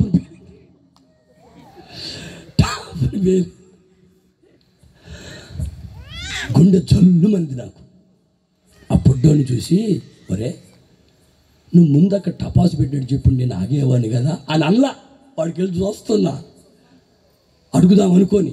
ఆ పెద్ద ఆయన అడుగు కూర్చుని ఆయన ఇట్లా అంటున్నాడు, సైగ చేశాడు. ఎవడరా నువ్వేంది మమ్మల్ని అడగడానికి నిలబడుకున్నావా ఏంది పద అన్నట్టుగా అన్నాడు. ఇంతలో గుండు అడగని పడింది. నిజం, ఇంతలో గుండు ఉంది. నేను మనసులో అనుకున్న నేను యేసుప్రభుని నమ్ముకోకుండా ఉంటే ఈ పాటికి నీ తలకాయ 2 ఒక్కలు. నిజం, తలకాయ బగలు కొట్టేవాడిని వాడిని. యేసుప్రభుని నమ్ముకున్నాను కాబట్టి ఆడి టన్నా సైగ చేసినా మౌనంగా వెళ్ళిపోయా. దేవునికి మహిమ కలుగును గాక. ఏమో పరిశుద్ధాత్ముడు ఎందుకు మాట్లాడిచ్చాడు. మీకు కూడా కోపాలు తాపాలు ఏమైనా ఉన్నాయేమో, కొంచెం వదులుకోండి. అలాగా కోపం దేవుని నీతి నెరవేర్చదు. కోపము అనర్థాన్ని తీసుకొస్తుంది. క్షణికావేశములో ఎంతోమంది ప్రాణాలు తీసుకుంటున్నారండి. క్షణికావేశం అంటారు దాన్ని. ఒక క్షణంలో వచ్చే ఆవేశములో ఎన్నో అనర్థాలు జరిగిపోతున్నాయి. గనుక క్షణికావేశానికి చోటు ఇవ్వకండి, పూర్తిగా దేవుని మీద ఆనుకోండి. హల్లెలూయా. 4వ మాట చూడండి, అపోస్తల కార్యాలు 3:26. త్వరగా ముగించేస్తున్నా, లేట్ అయిపోయింది. అపోస్తల కార్యం 3:26.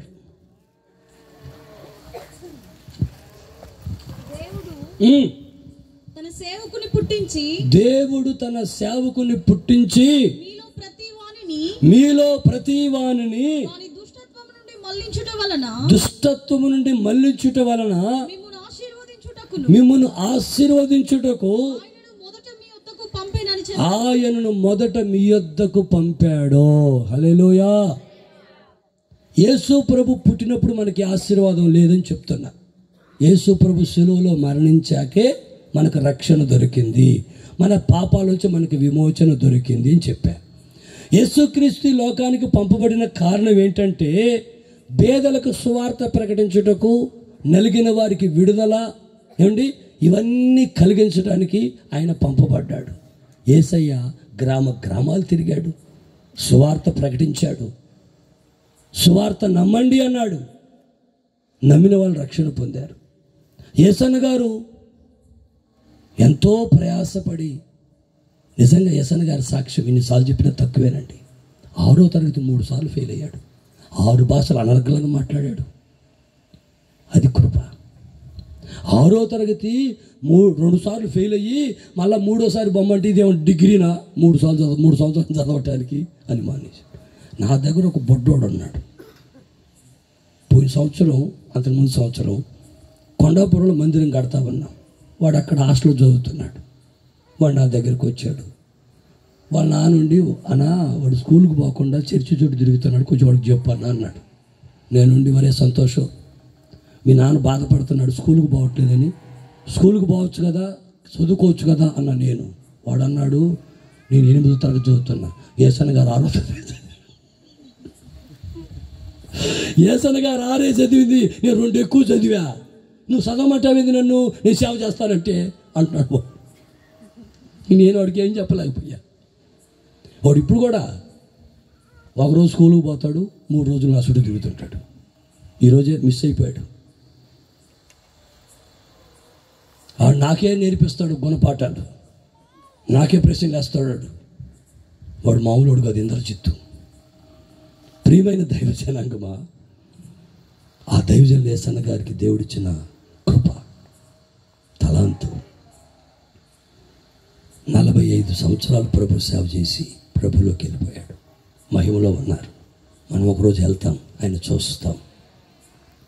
ఆయన గోధుమ గింజ భూమిలో పడి చావకుంటే అది మొలకెత్తదు. అది భూమిలో పడి చస్తే బహుగా ఫలిస్తుంది. ఈరోజు ఆ దైవజనుడు మానవాళి కోసం ప్రాణం పెట్టాడండి. ఆఖరి రక్తపొట్టు వరకు యేసన్న సమాజం కోసమే, సంఘం కోసమే ఖర్చు పెట్టాడు. ఆయన దేనికి ఉపయోగించుకోలే. ప్రతి పైసా, ప్రతి రక్త బొట్టు. ఒకసారి చెప్పాడు, నా రక్తాన్ని ఒక టేబుల్ లాగా లాగండి, యేసు యేసు యేసు అంటాదని చెప్పాడు. నిజమే, ప్రభు కోసం బ్రతికిన దైవజనుడు. ఆయన మాకు నేర్పించిన ఉపదేశాలు ఈరోజు మమ్మల్ని ఆ కృపగలిగిన దేవుని పరిచర్యలో స్థిరపరిచి నడిపిస్తూ ఉన్నాయే. హల్లెలూయా, హల్లెలూయా. పునాది మీరు సరిగా పడలేదనుకో ఇల్లు కూలిపోతుంది, గాలి రాగానే టపాను పడిపోతుంది. అందుకని గట్టి పునాది వేసుకోవాలి మీరు. విశ్వాసం అనే పునాది మీకు ఉండాలి. విశ్వాసముతో మీరు ముందుకు అడుగులు వేయాలి.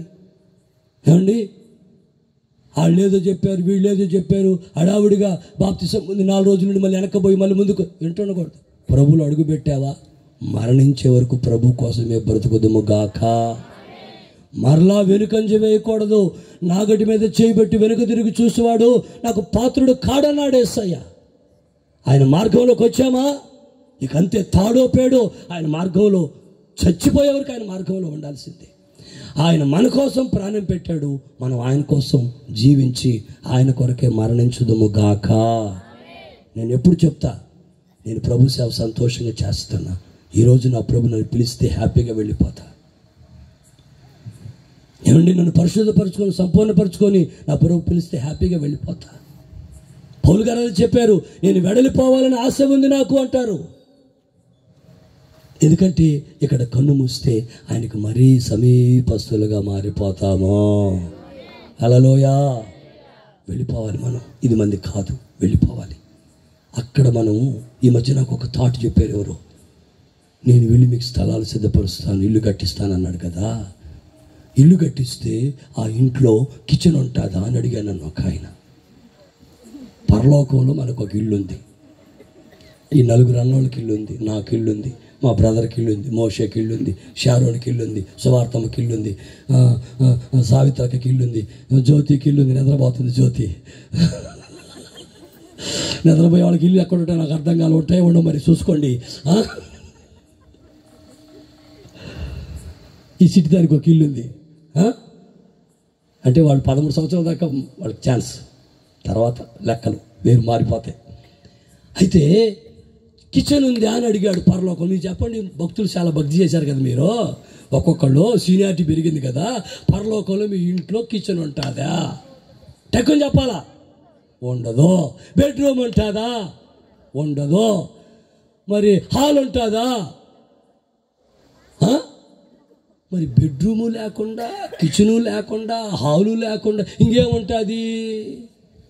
నేను అనుకుంటాను పరలోకంలో దేవుని మహిమ వస్త్రం మన మీద కప్పబడుతుంది. ఆ మహిమలో మనం ఉంటాము.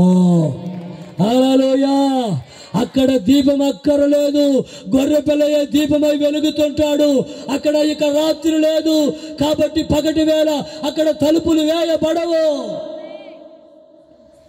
సూర్యుడు అక్కరలేదు, చంద్రుడు అక్కరలేదు, అక్కడ రాత్రి లేదు, అక్కడ రోగం లేదు, అక్కడ డాక్టర్లే ఉండరు. ఇక్కడ వీధి వీధికి డాక్టర్లే. ఏ వీధిలోకి పోయినా మీరు కావాలోకి రండి, క్రిస్టియన్ పేట. అది క్రిస్టియన్ పేట కాదు, హాస్పిటల్ పేట. కాదంటారా? రండి, నాతోటి రండి, తీసుకుపోయి చూపిస్తా. వీధి వీధికి చిల్లర కొట్లు ఉన్నట్టు ఉన్నాయి హాస్పిటళ్ళు. నువ్వు ఏ హాస్పిటల్కి పోయిన పో చూడు, బెడ్లు ఫుల్ అయిపోయి ఉంటాయి. Housefull collections. సినిమా హాల్ ఎంత హౌస్ఫుల్లో, హాస్పిటల్ అంతే హౌస్ఫుల్. ఏమండి, మళ్ళా తగునా అని ఆడు సినిమా చూసి వచ్చి ఇక్కడ చర్చిలో కూర్చొని వాక్యం పెట్టుంటుంది. ఆడు సినిమా చూసి వచ్చి ఇక్కడ చర్చిలోకి వచ్చి వాక్యం అంటుంటారు. ఆడ సారా దగ్గర వచ్చి ఇక్కడ చర్చిలోకి వచ్చి వాక్యం అంటుంటారు. ఆడ జుట్టు పట్టుకొని కొట్టుకొని అత్త కోడళ్ళు డిస్కౌంట్ ఫైటింగ్ చేసి. నేను ఆ మధ్య ఒకటి చూసా టీవీలో, యూట్యూబ్లో. ఒక అమ్మాయి వాళ్ళ భర్తకు అన్నం పెట్టింది. ఆయన నీళ్ళు అడిగాడు, బ్యాక్ అన్నాడు. అంటే అన్నం పెట్టి పక్క రూమ్లోకి వెళ్ళింది ఈ అమ్మాయి. ఆయన గొంతు పట్టుకున్నాడుగా బ్యాక్ అన్నాడు. ఏమండి వస్తున్నా, నీళ్ళు తెస్తున్నా అని. ఏమండి అని ఆ బిందె దగ్గరికి వెళ్తే బిందెలో నీళ్ళు లేవు. ఇట్ట అంట ఆమె అంటది. ఎట్టవా దప్పికైనప్పుడు బావి దవ్వుకున్నావా? కొంతమంది నీళ్ళు ఉన్నాయో పొద్దున చూసుకోరు. పొద్దున్నే లేచి క్రమంగా ఒక్కొక్క పని చేసుకుంటే అన్నీ ఉంటాయి. ఏముందో ఏం లేదో చూసుకోరు. మా సంసారంలో కూడా నేను పోయి ట్యాపులు నీళ్ళు పట్టాల్సి వస్తుంది రోజు. ఎంతమంది ఉన్నారు భక్తులు. అయితే ఇక ఆ ఫస్ట్ ఫ్లోర్లో ఉన్నారు వాళ్ళు. మా ఆయన గొంతు పట్టుకుందని బిందు తీసుకొని పరిగెత్తుకొని కిందకి మెట్ల మీదకి పరిగెత్తుకొని వచ్చింది. అక్కడ ఒక ఆంటీ నీళ్లు పట్టుకుంటుంది. 6 బిందులు వరుసని పెట్టింది. ఏమొచ్చి, అక్క వందనాలు అక్క, మా ఆయనకి గొంతు పట్టుకుంది, కొంచెం నీళ్లు పట్టుకెళ్తాను అంటే,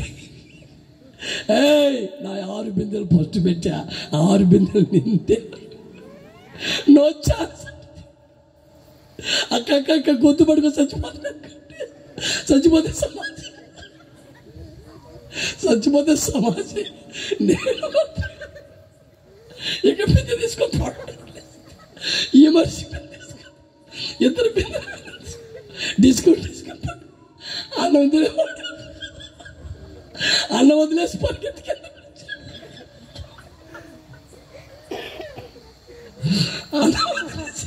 పరిగెత్తుకొని కిందకు వచ్చి భార్యను అంటాడు, నీకు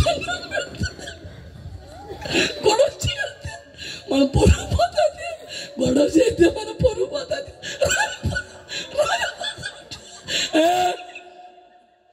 నీ వల్ల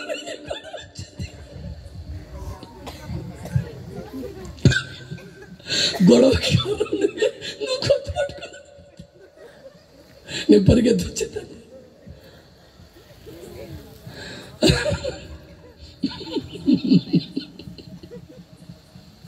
హల్లెలూయా. పరలోకంలో ఉన్నట్టు హల్లెలూయా. చెప్పండి గట్టిగా. ఎదురొస్తుందా? చలిపడుతుందా? సంతోషం చెప్పండి హల్లెలూయా అని. హల్లెలూయా. భర్తను లెక్క చేయట్లా మనిషి అస్సలు. అమ్మాయి గొడవ ఎందుకు రాపోదాం అంటే, ఓయ్ నువ్వు ముందు నీ వల్లనే అసలు మా ఇద్దరి మధ్యలో గొడవ పుట్టింది అని చెప్పి భర్తను లెక్క చేయకుండా అట్టది. ఇదిగో మీ ఆయనకి ఇప్పుడు చచ్చిపోయి ఉంటాడు, చెప్పేది నువ్వు వచ్చి ఇక్కడికి, మీ ఆయన పోయి ఉంటాడు, మీ ఆయనకి తులసి నీళ్ళు కాదే గొంతులో తులసి నీళ్ళు ఇంకెందుకు, చచ్చిపోయి ఉంటాడు, పోయి తులసి నీళ్ళు పోయి పట్టుంది.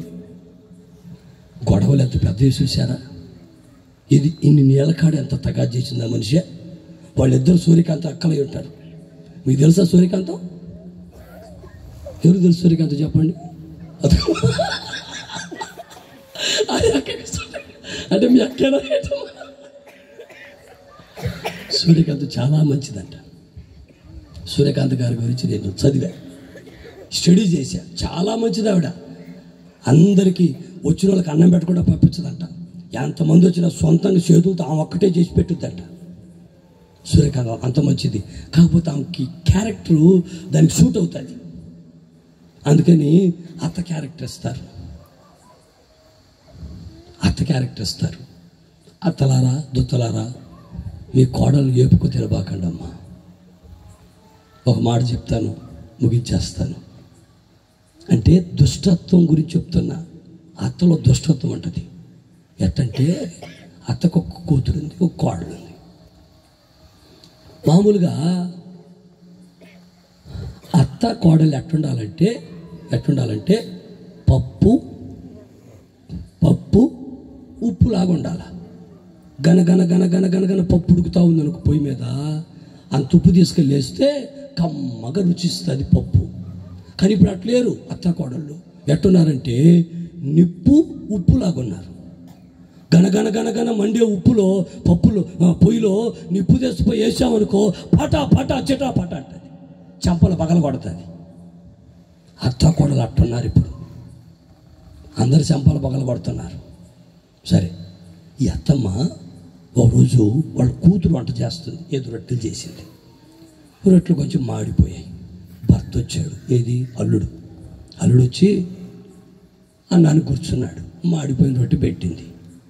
పెడితే భర్త అన్నాడు, ఏమే ఓయ్ వంట చేసేప్పుడు ఎక్కడ నిద్రపోయావు, ఎక్కడ పెత్తనాలు చేసావు, ఈ విధంగా మాడిపోయింది, మనుషులు తింటాను చేసావా అని కసిరాడు. ఈ అత్తమ్మ అంటది, అబ్బాయి ఆ అమ్మాయిని ఏమని బాబయ్యా, ఏదో నేనే పొరపాట్లో రొట్టె పెట్టి పొయ్యి మీద ఆ పిల్లేడుస్తుంటాడు పోయాను, రొట్టె మాడింది అని కూతురు తప్పు తన మీద వేసుకుంది అత్తమ్మ. కూతురి మీద ప్రేమతో తప్పు తన మీద వేసుకుంది. రెండో రోజు కోడలు వంట చేసింది. కోడలు వంట చేస్తుంటే ఆ రోజు పాపం నిజంగానే పిల్లేడిసింది. పొయ్యి మీద రొట్టె పెట్టి పిల్లేడేసరికి ఈ కోడలు పిల్లని ఎత్తుకొని ఆడిపిస్తే అటు బయటికి పోయింది, రొట్టె మాడింది. కూతురు రోజు రొట్టె మాడింది, కోడలు రోజు రొట్టె మాడింది. అయితే అత్తమ్మ సాయంత్రం కొడుకు రాగానే అల్లుడికేమో నేనే చేశాను ఆయన అని సర్దుకొని, నువ్వు తినయ్యా ఈ ఒక్క పూటకి రేపు మంచిగా చేసి పెడతాలే అని సర్ది చెప్పింది. అదే కొడుకు రాగానే కోడల మీద ఏం అరే దానికి కొవ్వు బట్టి పక్కింటోకి వెళ్ళి వ్యవహారాలు చేస్తారు, రొట్టెలు మాడిపోయిందాకా పిలిచినా కూడా రాలేదురా అని చెప్పింది. ఏం వ్యవహారం చేసింది లేదు, ఏం పిలిచింది లేదు, ఆమె రాకపోయింది లేదు, పిల్ల ఏడుస్తుంటాడు పోయింది, రొట్టె మాడింది. ఇప్పుడు ఈ అత్తమ్మ కొడుక్కి కోడల మీద అన్ని చెప్పింది, సాడీలు చెప్పింది. అంతటితో ఊరుకుంటుందా? ఊరుకోదు. రే ఇప్పుడు కానీ నువ్వు నీ భార్యని వెనకేసుకొని వస్తే అసలు ఇంట్లో ఉండనురా అంటది. ఇప్పుడు ఏం చేయాలి వాడు? వాళ్ళ అమ్మ ముందు దాన్ని 2 తన్నులు దన్నాలి, అప్పుడు కళ్ళు చల్లారుతాయి. ఈ అత్తమ్మలకి ఎట్లుంటుందంటే ఎంతసేపు ఉన్న కోడల్ని తన్నిస్తేనే కళ్ళు చల్లారుతాయి, లేకపోతే కళ్ళు మంటలు మండుతుంటాయి. అస్సలు కోడలను మంచిగా చూసుకుని అత్తమ్మలు ఉంటారు. అట్లాగే కోడలు కూడా కొంతమంది సామాన్యులేం కాదు. మేమేం తక్కువ తిన్నామా అని కోడలు అత్తను జుట్టు పట్టుకొని నేల కొంచెం గుద్దుతుంది. ఏమనుకున్నావు నన్ను ఏమనుకున్నావు నువ్వు అని అత్తను జుట్టు పట్టుకొని వంచి గుద్దుతుంది. ఇంక ఇప్పుడు ఏం చెప్పట్లా కొడుక్కి, ఒరే నన్ను నీ భార్యను గుద్దుదిగా చెప్పట్లా. ఏమంటుందండి, వాడు వచ్చాక చెప్పావా ఈసారి గుద్దటం కాదు పొడిచేస్తా కత్తి తీసుకొని. అట్టుండాలి కోడలు. అత్తల దగ్గర ఇట్టుండమ్మా, నా మాటేనండి. మీ అత్త అట్టాడదనుకో, నువ్వు ఇట్టుండు, పొడిచేస్తా కత్తితో నిన్ను బెదిరించు, పొడిసే అవసరం అయితే పేడాబాతి. ఎందుకంటే ముసలివాళ్ళు భూమికి బియ్యం కరువు అయిపోతాయి కాకపోతే సాడీలు చెప్పే ముసలివాళ్ళు ఎందుకు? పోతా ఉంటే సరిపోతుంది, భూమి మీద బియ్యం మిగిలిపోతాయి. బుద్ధి తెచ్చుకొని జాగ్రత్త పడండి అత్తమ్మలారా, బుద్ధి తెచ్చుకొని జాగ్రత్త పడండి కోళ్ళమలారా. ఎవరిని బాధ పెట్టకండి. ఏదైనా బాధ ఉంటే నువ్వే పడు, నీ బాధలు వేరే వాళ్ళని రుద్దమాక. ఏమండి, యేసయ్య మన కోసం బాధపడ్డాడు, మన కోసం శ్రమ పడ్డాడు. మనం యేసయ్య కోసం శ్రమ పడాలి. కానీ ఈ లోకంలో ఈ లోక రీతిగా మీరు ప్రవర్తించకండి, లోకస్తుల మాదిరిగా ప్రవర్తించకండి. భర్తను గౌరవించండి, అత్తమామను గౌరవించండి, కోడలను గౌరవించండి. నాకు అనిపిస్తుంది, నా ఆశ, అత్త కోడలు బైబిల్ అట్టు పెట్టుకొని పక్కన చర్చికి పోయేటప్పుడు వ్యవహారం చేసుకుంటూ వచ్చారనుకో, నాకు అనిపిస్తుంది ఇదిరా పరలోకం అని. ఇప్పుడు అట్లేరు. అత్త చర్చికి వస్తుంటే కోడలు అంటుంది, అమ్మో ఆ వస్తే నేను రానయ్యో. అత్త వచ్చే చర్చి కోడలు బావట్లేదు, కోడలు వచ్చే చర్చికి అత్తకు ఒక చర్చి, కోడలకు ఒక చర్చి, కొడుకు ఒక చర్చి, యజమానికి 4 చర్చిలు పోతున్నారు. ఎందుకంటే సమాధానం లేదు. 4 చర్చిలు కావాల్సి వచ్చింది సమాధానం లేక. వాక్యం అంటది, దుష్టత్వం మళ్ళితే ఆశీర్వాదం. నువ్వు యేసుప్రభుని నమ్ముకున్నానని ఇంకా నీ మనసులో ద్వేషాలు, పగలు, కక్షలు, ఈర్ష్యలు, కార్పణ్యాలు ఇన్ని పెట్టుకుంటే నువ్వు పరలోకం ఎలా పోతావు? పోవు. నరకంలో నీకు ఫస్ట్ గేట్ నీకోసమే తెరుచుకుంటుంది. నరకంలో ఫస్ట్ గేట్ నీకోసమే తెరుచుకుంటుంది. మా వాళ్ళు కొంతమంది ఉన్నారండి, మేము వాసన్న వాళ్ళం, మేము అనుకొని గర్విష్ఠులు అయిపోతున్నారు. నిజం, నేను చూస్తున్నా. కొంతమంది సేవకులు అట్లా గర్విష్ఠులు అయిపోతున్నారు, కొంతమంది విశ్వాసులు గర్విష్ఠులు అయిపోతున్నారు. మేము వాసన వాళ్ళు కనుక పరలోకం పోతాం అనుకో. నేను చెబుతున్నాను, వాసన వాళ్ళు పరలోకం తక్కువ మంది పోతారు అనిపిస్తుంది నాకు. గర్విష్ఠులు అయిపోతున్నారు. నిజంగా నేను చూస్తున్నా. మొన్న మధ్య ఆ ఊటుకూరు చర్చికి వెళ్ళానండి. ఆ గుగ్గుల తల్లి లేట్ చేస్తే కొంచెం లేటుగా వెళ్ళా ఈ రోజులాగా. కానీ ఇట్లా చిన్న చిన్న పిల్లలు 15-16 సంవత్సరాలు తెల్లని వస్త్రాలు వేసుకున్నారు. ఆ పాస్టర్ గారికి పెద్ద చదువు కూడా లేదట. ఆయన నిలబెట్టి లేట్ అయిపోయిందని వర్షిప్ చేస్తున్నాడు. వాళ్ళు అన్ని భాషలు మాట్లాడుతుంటే నా ఒళ్ళు పులకరించింది. నేను నిజంగా చెప్తున్నా. మా చర్చిలో నేను అరవండి, పిలవండి, ఏసైని పిలవండి, మూగుమొద్దులాగా 4 రోజుల కోడల్లో ఆ శిలాబొమ్మలు ఉంటాయి, గాంధీ తాత అట్లా ఉంటారు కొంతమంది. నాకు గుండె తరుక్కుపోతుంది ఒక్కోసారి. అయ్యా, మీ వాళ్ళ గురించి నువ్వే చెడ్డగా చెబుతున్నావు, తప్పదు.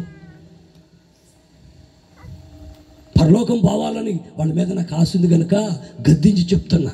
వింటే పోతారు, లేకపోతే నరకంలో ఫస్ట్ గేట్కి వెళ్ళిపోతారు. వీరుకు ద్వారంలో ప్రవేశించ పోరాడుడి.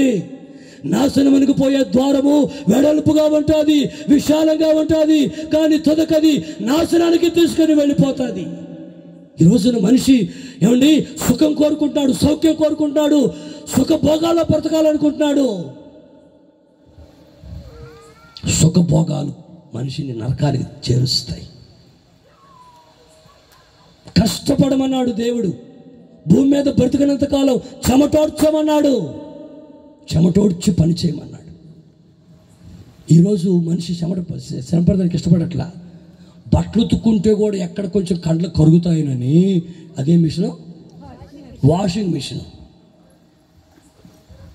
అసలు ఆడ మనిషికి ఏం పని ఉంది ఇప్పుడు?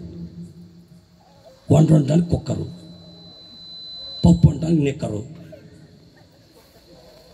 కుక్కరు నిక్కరు అన్నీ తెచ్చిపెట్టుకొని ఇక ఇటు ముట్టెచ్చటం, అటు తీసి పెట్టడం, అంత రెడీమేడ్ ఫుడ్ అయిపోయింది. వీళ్ళకి పని లేదు, రోగాలు ఎక్కువ వస్తున్నాయి. నా మాట అండి, దండం పెట్టి చెప్తున్నా, కొంచెం కష్టపడి నేర్చుకోండి, మీ రోగాలన్నీ పారిపోతాయే. హల్లెలూయా. మీ రోగాలు పారిపోవాలంటే నా మాటని కష్టపడండి. కష్టపడలేదనుకో సుఖవ్యాధులు వస్తాయి, ఇక మంచానికే పరిమితం అవుతారు. మంచానికే పరిమితం, ఇంకా కష్టపడేది ఇక లేచేది ఉండదు. ఏ మగవాడైనా ఏ ఆడ మనిషి అయినా కష్టపడితే ఆరోగ్యంగా ఉంటారు. ఇది నా సూత్రం. కష్టపడండి, ఆరోగ్యంగా ఉంటారు. సుఖానికి మరిగారా రోగాల బారిన పడతారు. సంపాదించడం హాస్పిటల్ పోవటం, సంపాదించడం హాస్పిటల్ పోవటం, సంపాదించడం ఇదే ఉంటుంది. సుఖ వ్యాధులకి చోటు ఇవ్వకండి, కష్టపడండి. దేవుడు పుట్టించిందే కష్టపడమని. అదే సమయంలో అందరితో సమాధానాన్ని కోరుకోండి. హల్లెలూయా. నా ప్రభువైన యేసుక్రీస్తు ఎవరంటే సమాధాన కర్తయ్య అధిపతి, సమాధాన కర్తయ్య అధిపతి. ఆయన సమాధానాన్ని కలుగు చేయడానికి వచ్చారు. ఏమండి, చిన్న చిన్న విషయాలలో గొడవలు పెట్టుకొని అసమాధానాన్ని కోరుకోబాకండి, తగ్గించుకోండి. ఒకరికంటే ఒకరు గనులను ఎంచుకోండి. భర్తను చూసి భార్య అనాలి, నా భర్త నాకంటే గనుడయ్యా. భర్త అనాలి, నా భార్య నాకంటే గనురాలయ్యా. ఇలా ఒకరినొకరు గౌరవించుకున్న రోజున సమాజంలో మన విలువలు పెరుగుతాయి. హల్లెలూయా, హల్లెలూయా. ఒకరిని ఒకరు గౌరవించుకోవాలి, ఒకరిని ఒకరు ప్రేమించుకోవాలి, ఒకరిని ఒకరు హత్తుకోవాలి. క్రీస్తు ప్రేమను కలిగి జీవించాలి. సాడీలనే జాడీలు మోసుకుంటూ తిరగబాకండి. కొంతమందికి ఇదే పని ఏ పని ఉండదు. వాళ్ళ మీద వీళ్ళకి, వీళ్ళ మీద వాళ్ళకి, వాళ్ళ మీద వీళ్ళకి, వాళ్ళ మీద చెప్పటం ఏంటో తెలుసా? వీళ్ళు మంచివాళ్ళని అవతల వాళ్ళు చెడ్డ చేస్తారు. అందుకే నేను చెప్తున్నా, ఎవరు ఏ మాట చెప్పినా మీరు నమ్మొద్దు. మీరు ఎవరి మాట నమ్మాలంటే యేసయ్య మాట నమ్మండి, యేసయ్య వాక్యాన్ని నమ్మండి.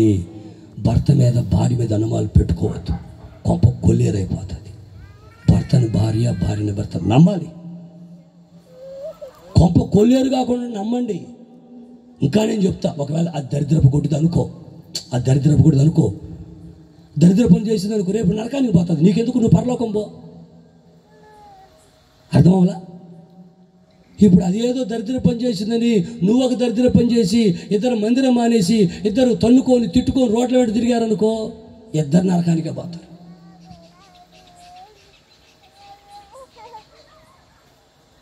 కొంతమందికి సిగ్గు శరం ఉండదు, చేసే పనులన్నీ చేస్తారు, మళ్ళీ బలలో తగునా అని పాలు పొందుతారు. భయం ఉండదు, సిగ్గు ఉండదు, శరం ఏముండదు. కొంతమందికి అలా చేయకూడదు. ఉంటే క్రీస్తు బిడ్డగా ఉండాలి, లేకపోతే లోకస్తులుగా ఉండాలి. దేవుడు అంటాడు, ఉంటే చల్లగా ఉండు, లేకపోతే వెచ్చగా, నువ్వు వెచ్చగా ఉండు అని కేకరి ఊసేస్తాడు ఆయన. నిజం, ఊసి పడేస్తాడు ఆయన, మనల్ని ఉమ్మి వేసేస్తానంటాడు. ఆయన ఉమ్మి వేసేస్తే ఇంక మనం ఏడుంటాం.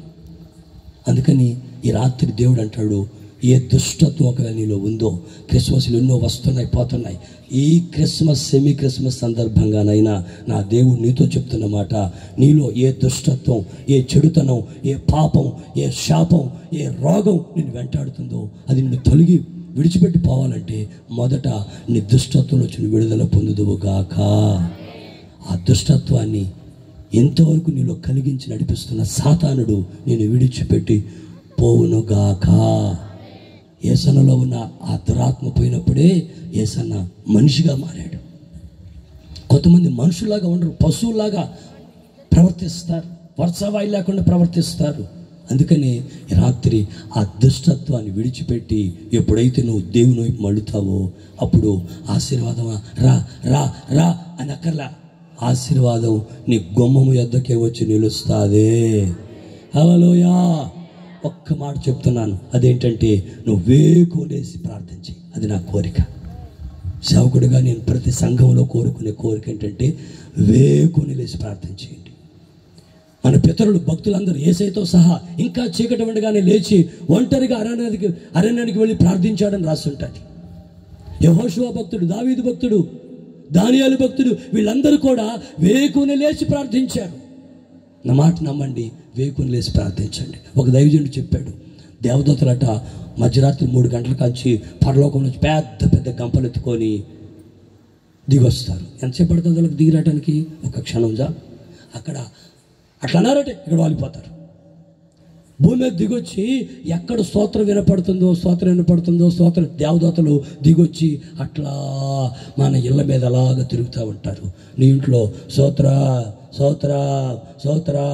పాస్టర్ గారి కొరకు స్తోత్రం, పాస్టర్ గారి కొరకు స్తోత్రం, అక్కల కొరకు స్తోత్రం అని నీ ఇంట్లో స్తుతి యాగం వస్తూ ఉంటే దేవదూతలు ఆశీర్వాదం అనే గంపను నీ ఇంట్లో కుమ్మరించి నీ స్తుతుల గంపను తీసుకొని వెళతారు. నమ్మిన వారు చప్పట్లు కొట్టి సంతోషంగా హల్లెలూయా చెప్పండి. హల్లెలూయా. నా మాట నమ్మండి. ఈ రోజు నుంచి ప్రతిరోజు 4 గంటలకు లేచి ప్రార్థన చేయండి. ఓ సంవత్సరం తర్వాత నన్ను అడగండి, మరలా నేను వస్తా. సంవత్సరం తర్వాత మరలా దేవుని చిత్తమైతే బతుకుంటే వస్తా. నేను వచ్చినప్పుడు, అయ్యా పాస్టర్ గారు నువ్వు ఆ రోజు చెప్పావు 2024 డిసెంబరు 10వ తేదీ డిసెంబర్ 10వ తేదీ చెప్పావు, మరి ఈరోజు మాకు ఈ ఆశీర్వాదం రాలేదు అని నన్ను అడగండి, నిలబెట్టి అడగండి. నీకు ఎలా ఆశీర్వాదం రాదు నేను చూస్తాను. ఎందుకంటే నాకు వచ్చింది ఆశీర్వాదం.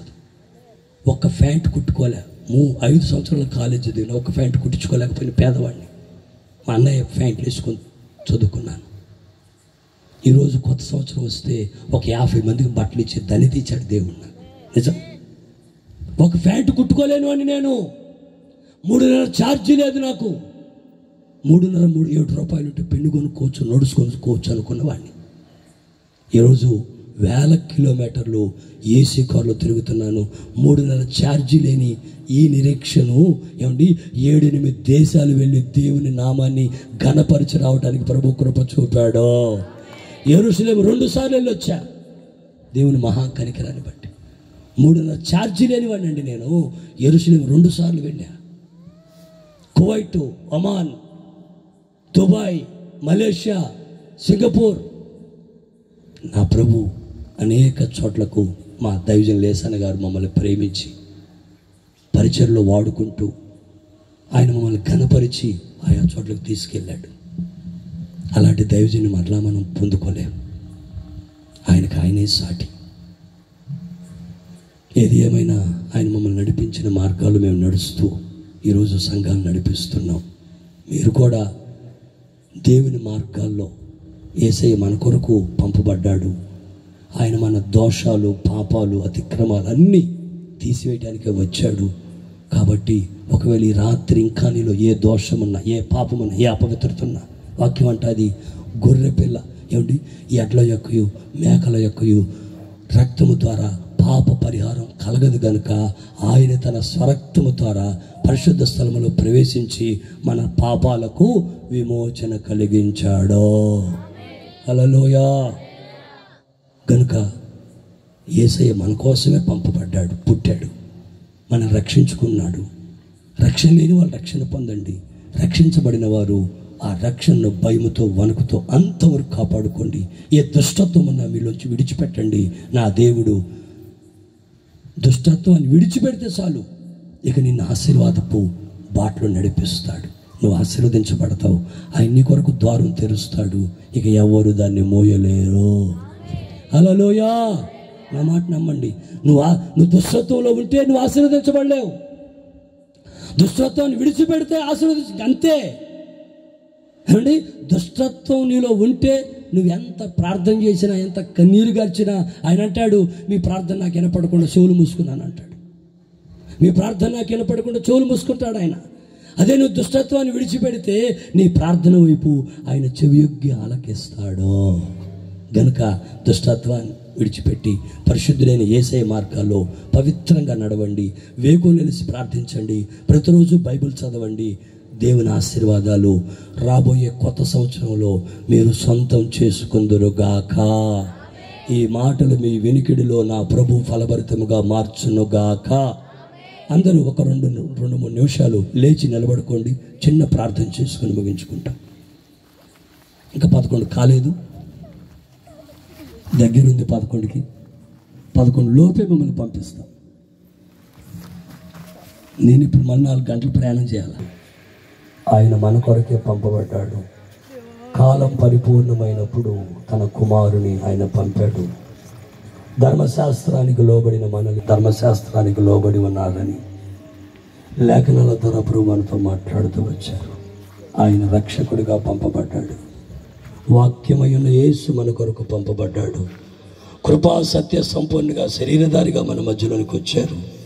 ఆయన నీ కొరకు నా కొరకు సిలువలో ప్రాణం పెట్టారు, రక్తం కార్చారు. ఆయన మనల్ని విమోచించాడు. ఇంకా నీ విమోచించబడలేదా? ఇంకా నీ దోషం నీలో ఉందా? ఈ రాత్రి అయినా అదృష్టంలోంచి దోషంలోంచి నువ్వు మళ్లించబడాలని ప్రభు కోరుకున్నాడు. ఈ వ్యసనాలకు బానిసమైపోయావేమో, త్రాగుబోతుగా ఉన్నావా, తిరుగుబోతుగా ఉన్నావా, దూరాన సమీపాన్ని మాటలు వింటున్న సహోదరుడా సహోదరి, ఈ రాత్రి నీ జీవితాన్ని ప్రభుకు అప్పగించుకో. ప్రభువా నీ చిత్తం నాలో జరిగించు, నీ కొరకు నేను బ్రతుకుతానయ్యా. నా పాపం కొరకు సిలువలో వేలాడినవాడా, నా పాపము కొరకు రక్తం కార్చినవాడా, యేసయ్యా. నోరు తెరిచి ప్రార్థన చేయాలి. అందరు నోరు తెరిచి ప్రార్థన చేయాలి. మౌనంగా ఉంటుంది, మౌనంగా ఉంటుంది. లో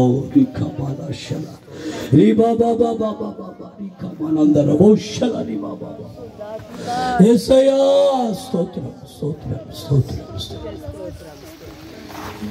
నా విమోచకుడా యేసయ్యా, నీ జీవన రాగాలలో నీ నామమే ప్రతిధ్వనించెనే. నీ జీవన రాగాలలో నీ నామమే విమోచకుడా యేసయ్యా, నీ జీవన ఆడాలి అందరూ. నీ నామమే ప్రతిధ్వని స్వరాలకి ప్రభుని స్తుతిద్దాం. నీ జీవన రాగాలలో ఆమేన్ ఆమేన్. నీ నామమే ప్రతిధ్వనించెనే. నా విమోచకుడా యేసయ్యా, నీతిమంతునిగా నన్ను తీర్చి నీవు ఆత్మతో నన్ను నింపినందున, నీతిమంతునిగా నన్ను తీర్చి నీవు ఆత్మతో నన్ను నింపినందున,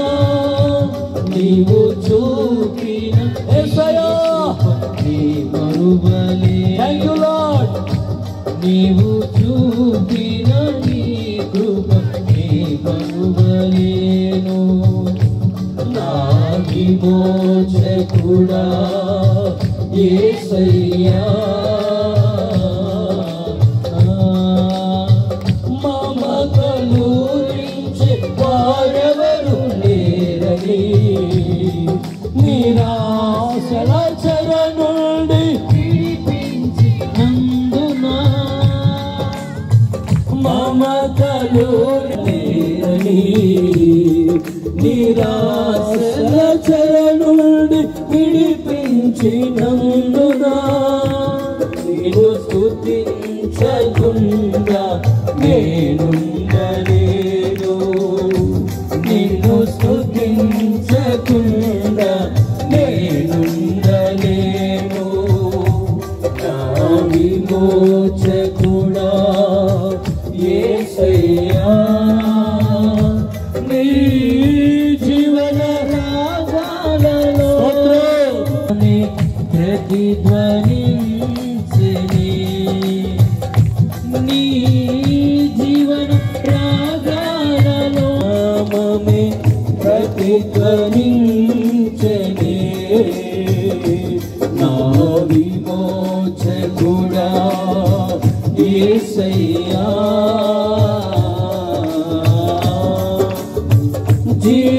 జీవవాక్యము నాలోన నిలిపి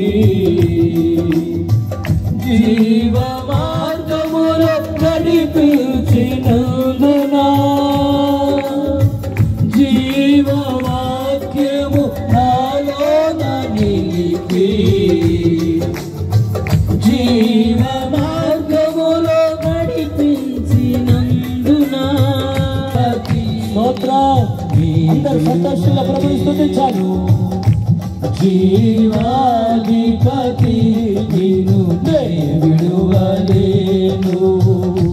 నా విమోచకుడు రాత్రి మన మధ్యలో ఆయన పంపబడిన దేవునిగా విమోచకునిగా మన మధ్యలో దిగి వచ్చారు.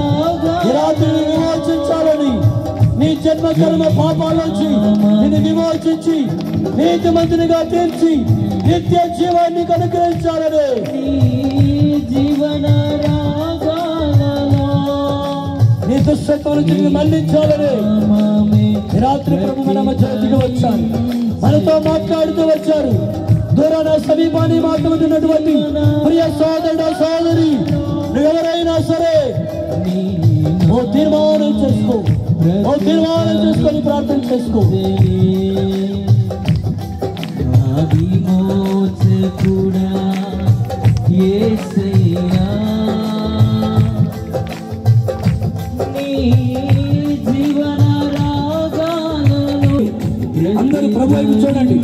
ఈ రాత్రి మనతో ముచ్చటించిన దేవుడు, తేటగా మనతో మాట్లాడిన దేవుడు, కాలం సంపూర్ణమైనప్పుడు, కాలం పరిపూర్ణమైనప్పుడు ఆయన తన కుమారుని పంపాడు.